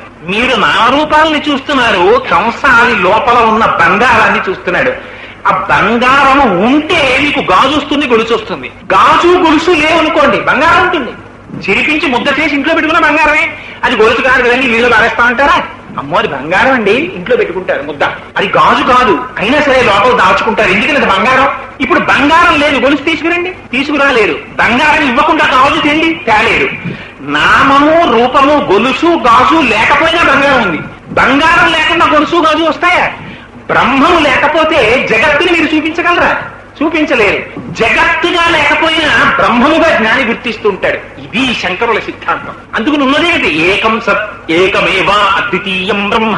ఉన్నది బ్రహ్మం ఒక్కటే. ఈ జ్ఞానము దక్షిణామూర్తి స్తోత్రం వల్ల కలిగితే, ఈ జ్ఞానము చేత విశ్వాత్మత్వమితి స్ఫుటీకృతమిదం యస్మాదముష్మిన్స్తవే తేనాశ్వత్ శ్రవణాత్ తదర్థమననాధ్యానాచ్చ సంకీర్తనాత్ సర్వాత్మత్వమితి స్ఫుటీకృతమిదం యస్మాదముష్మిన్స్తవే తేనాశ్వశ్రవణాత్ తదర్థమననాధ్యానాచ్చ సంకీర్తనాత్ సర్వాత్మత్వ మహావిభూతి సహితం సాదీశ్వరత్వం స్వతః. ఎంత గొప్ప మాట చెప్పారో చూడండి శంకరాచార్యులు వారు. ఈ ఆత్మజ్ఞానం నీకు తెలిసిపోతే అంతటా ఉన్నదానికన్నా భిన్నం నువ్వు కావు. కాబట్టి ఈ స్థాయిలో నిలబడగలిగితే, చెప్పడం కాదు, అలా నిలబడగలిగితే ఇక్కడ ఉన్న నువ్వు అమెరికాలో ఉన్న ఆత్మ కన్నా భిన్నం కావు. ఈ స్థాయికి వెళ్ళిపోతే, తురీయంలోకి వెళ్లి సాక్షిగా ఉండడం తెలిస్తే, రమణులు ఒకసారి కూర్చున్నారు ఆశ్రమంలో. కూర్చుంటే ఎక్కడో అమెరికాలో పనామాలో ఒక చిన్న గ్రామంలో సముద్రపు ఒడ్డున 7వ బెంచి మీద కూర్చుని 2 దంపతులు ఉండేవాళ్ళు. వాళ్ళు పేపర్లో రమణ మహర్షి గురించి చదివారు. చదివి రోజు వాళ్ళకు వచ్చిన డబ్బుల్లో కుండ పెట్టుకుని అందులో డబ్బులేసి దాచుకుని విమానం టికెట్ కొనుక్కుని ఇండియా వచ్చి అక్కడి నుంచి రైలు ఎక్కి మెడ్రాస్ వచ్చి కారు ఎక్కి తిరువన్నామలై వెళ్ళారు. వెడితే రమణులు కూర్చుని ఉన్నారు హాల్లో సోఫా మీద. వాళ్ళు చూసి సంతోషపడిపోయారు. వాళ్ళు వచ్చి కూర్చున్నారు. రమణులు అన్నారు, వాళ్ళు నోరి విప్పి రమణులతో మాట్లాడలేదు, రమణులంతకు ముందు వాళ్ళతో మాట్లాడలేదు. అక్కడి నుంచి వచ్చారా, పనామా నుంచి వచ్చారా నా కోసం? ఇంత ఖర్చు పెట్టుకున్నారా? సముద్రపు ఒడ్డున 7వ బెంచి మీద కూర్చుని నా గురించి ఆలోచించారా అన్నారు. ఎలా తెలుస్తుంది? సర్వాత్మత్వమితి స్ఫుటీకృతమిదం యస్మాదముష్మిన్స్తవే. ఆ సర్వాత్మ భావన తెలిసిపోతే, ఆ తురీయానికి వెళ్ళిపోతే భూత భవిష్యత్ వర్తమాన కాలములలో ఉన్న సమస్తము తనకి భాషిస్తాయి. అని భాషించినా దానివల్ల అష్టసిద్ధులు వచ్చేస్తాయి. తను ఎక్కడికి కావాలంటే అక్కడికి వెళ్ళిపోతాడు. అని ఏం చూడాలంటే దాన్ని చూసేస్తాడు. దూరశ్రవణం, అన్ని యోగ సిద్ధులు వస్తాయి. శంకరులు ఒక గొప్ప మాట చెప్పారు. ఇది మనం గుర్తు పెట్టుకోవలసినటువంటి మాట.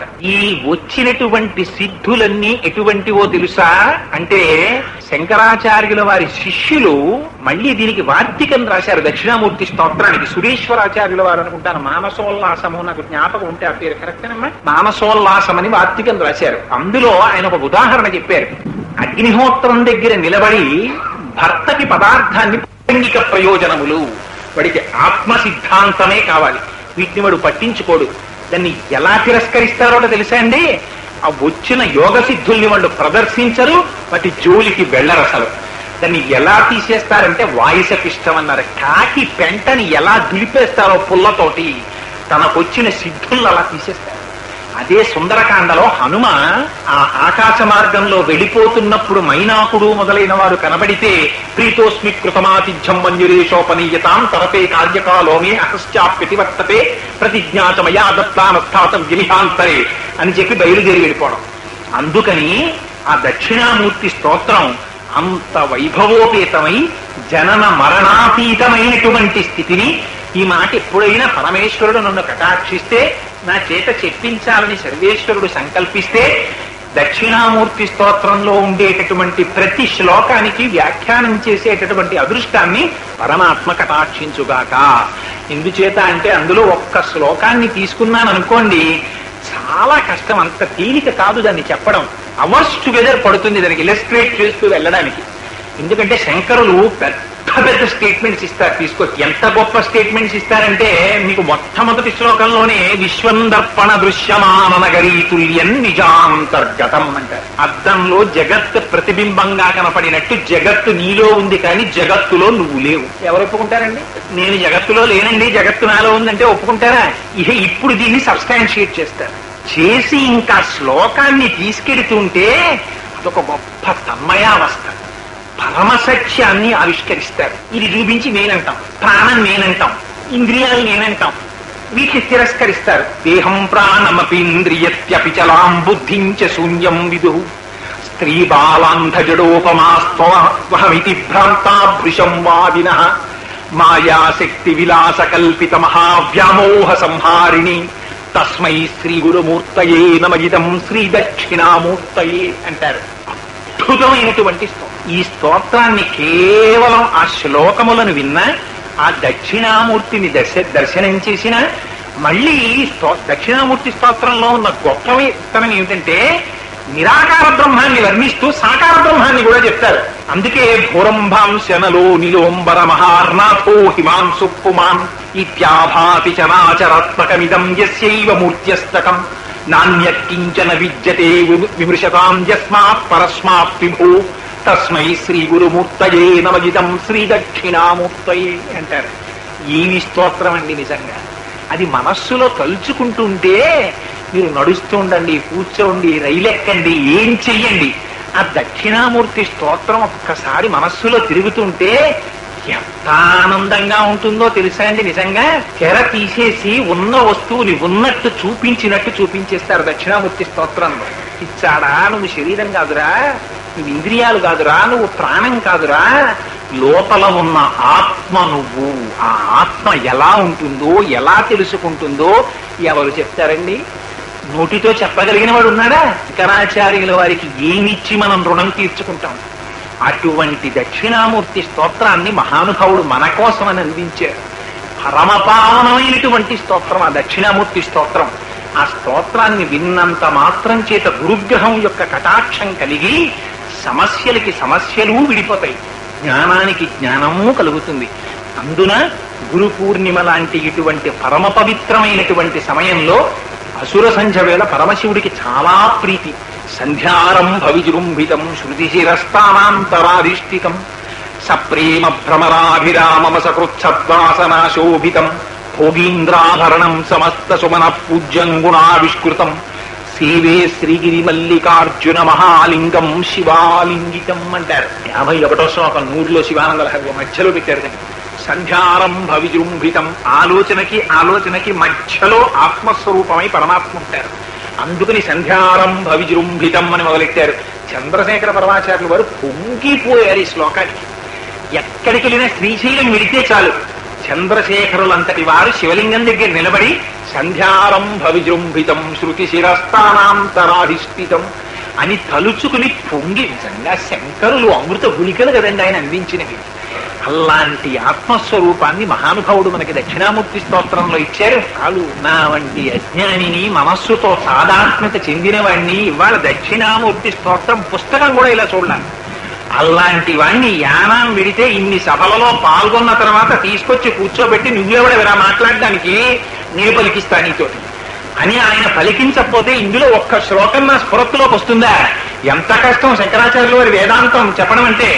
అలాంటిది పరమాత్మ నా ఎందు కృప వహించి లోపల స్ఫురత్తై ఆత్మయై దాని చేత వాక్కుల రూపంలో పలికించారు.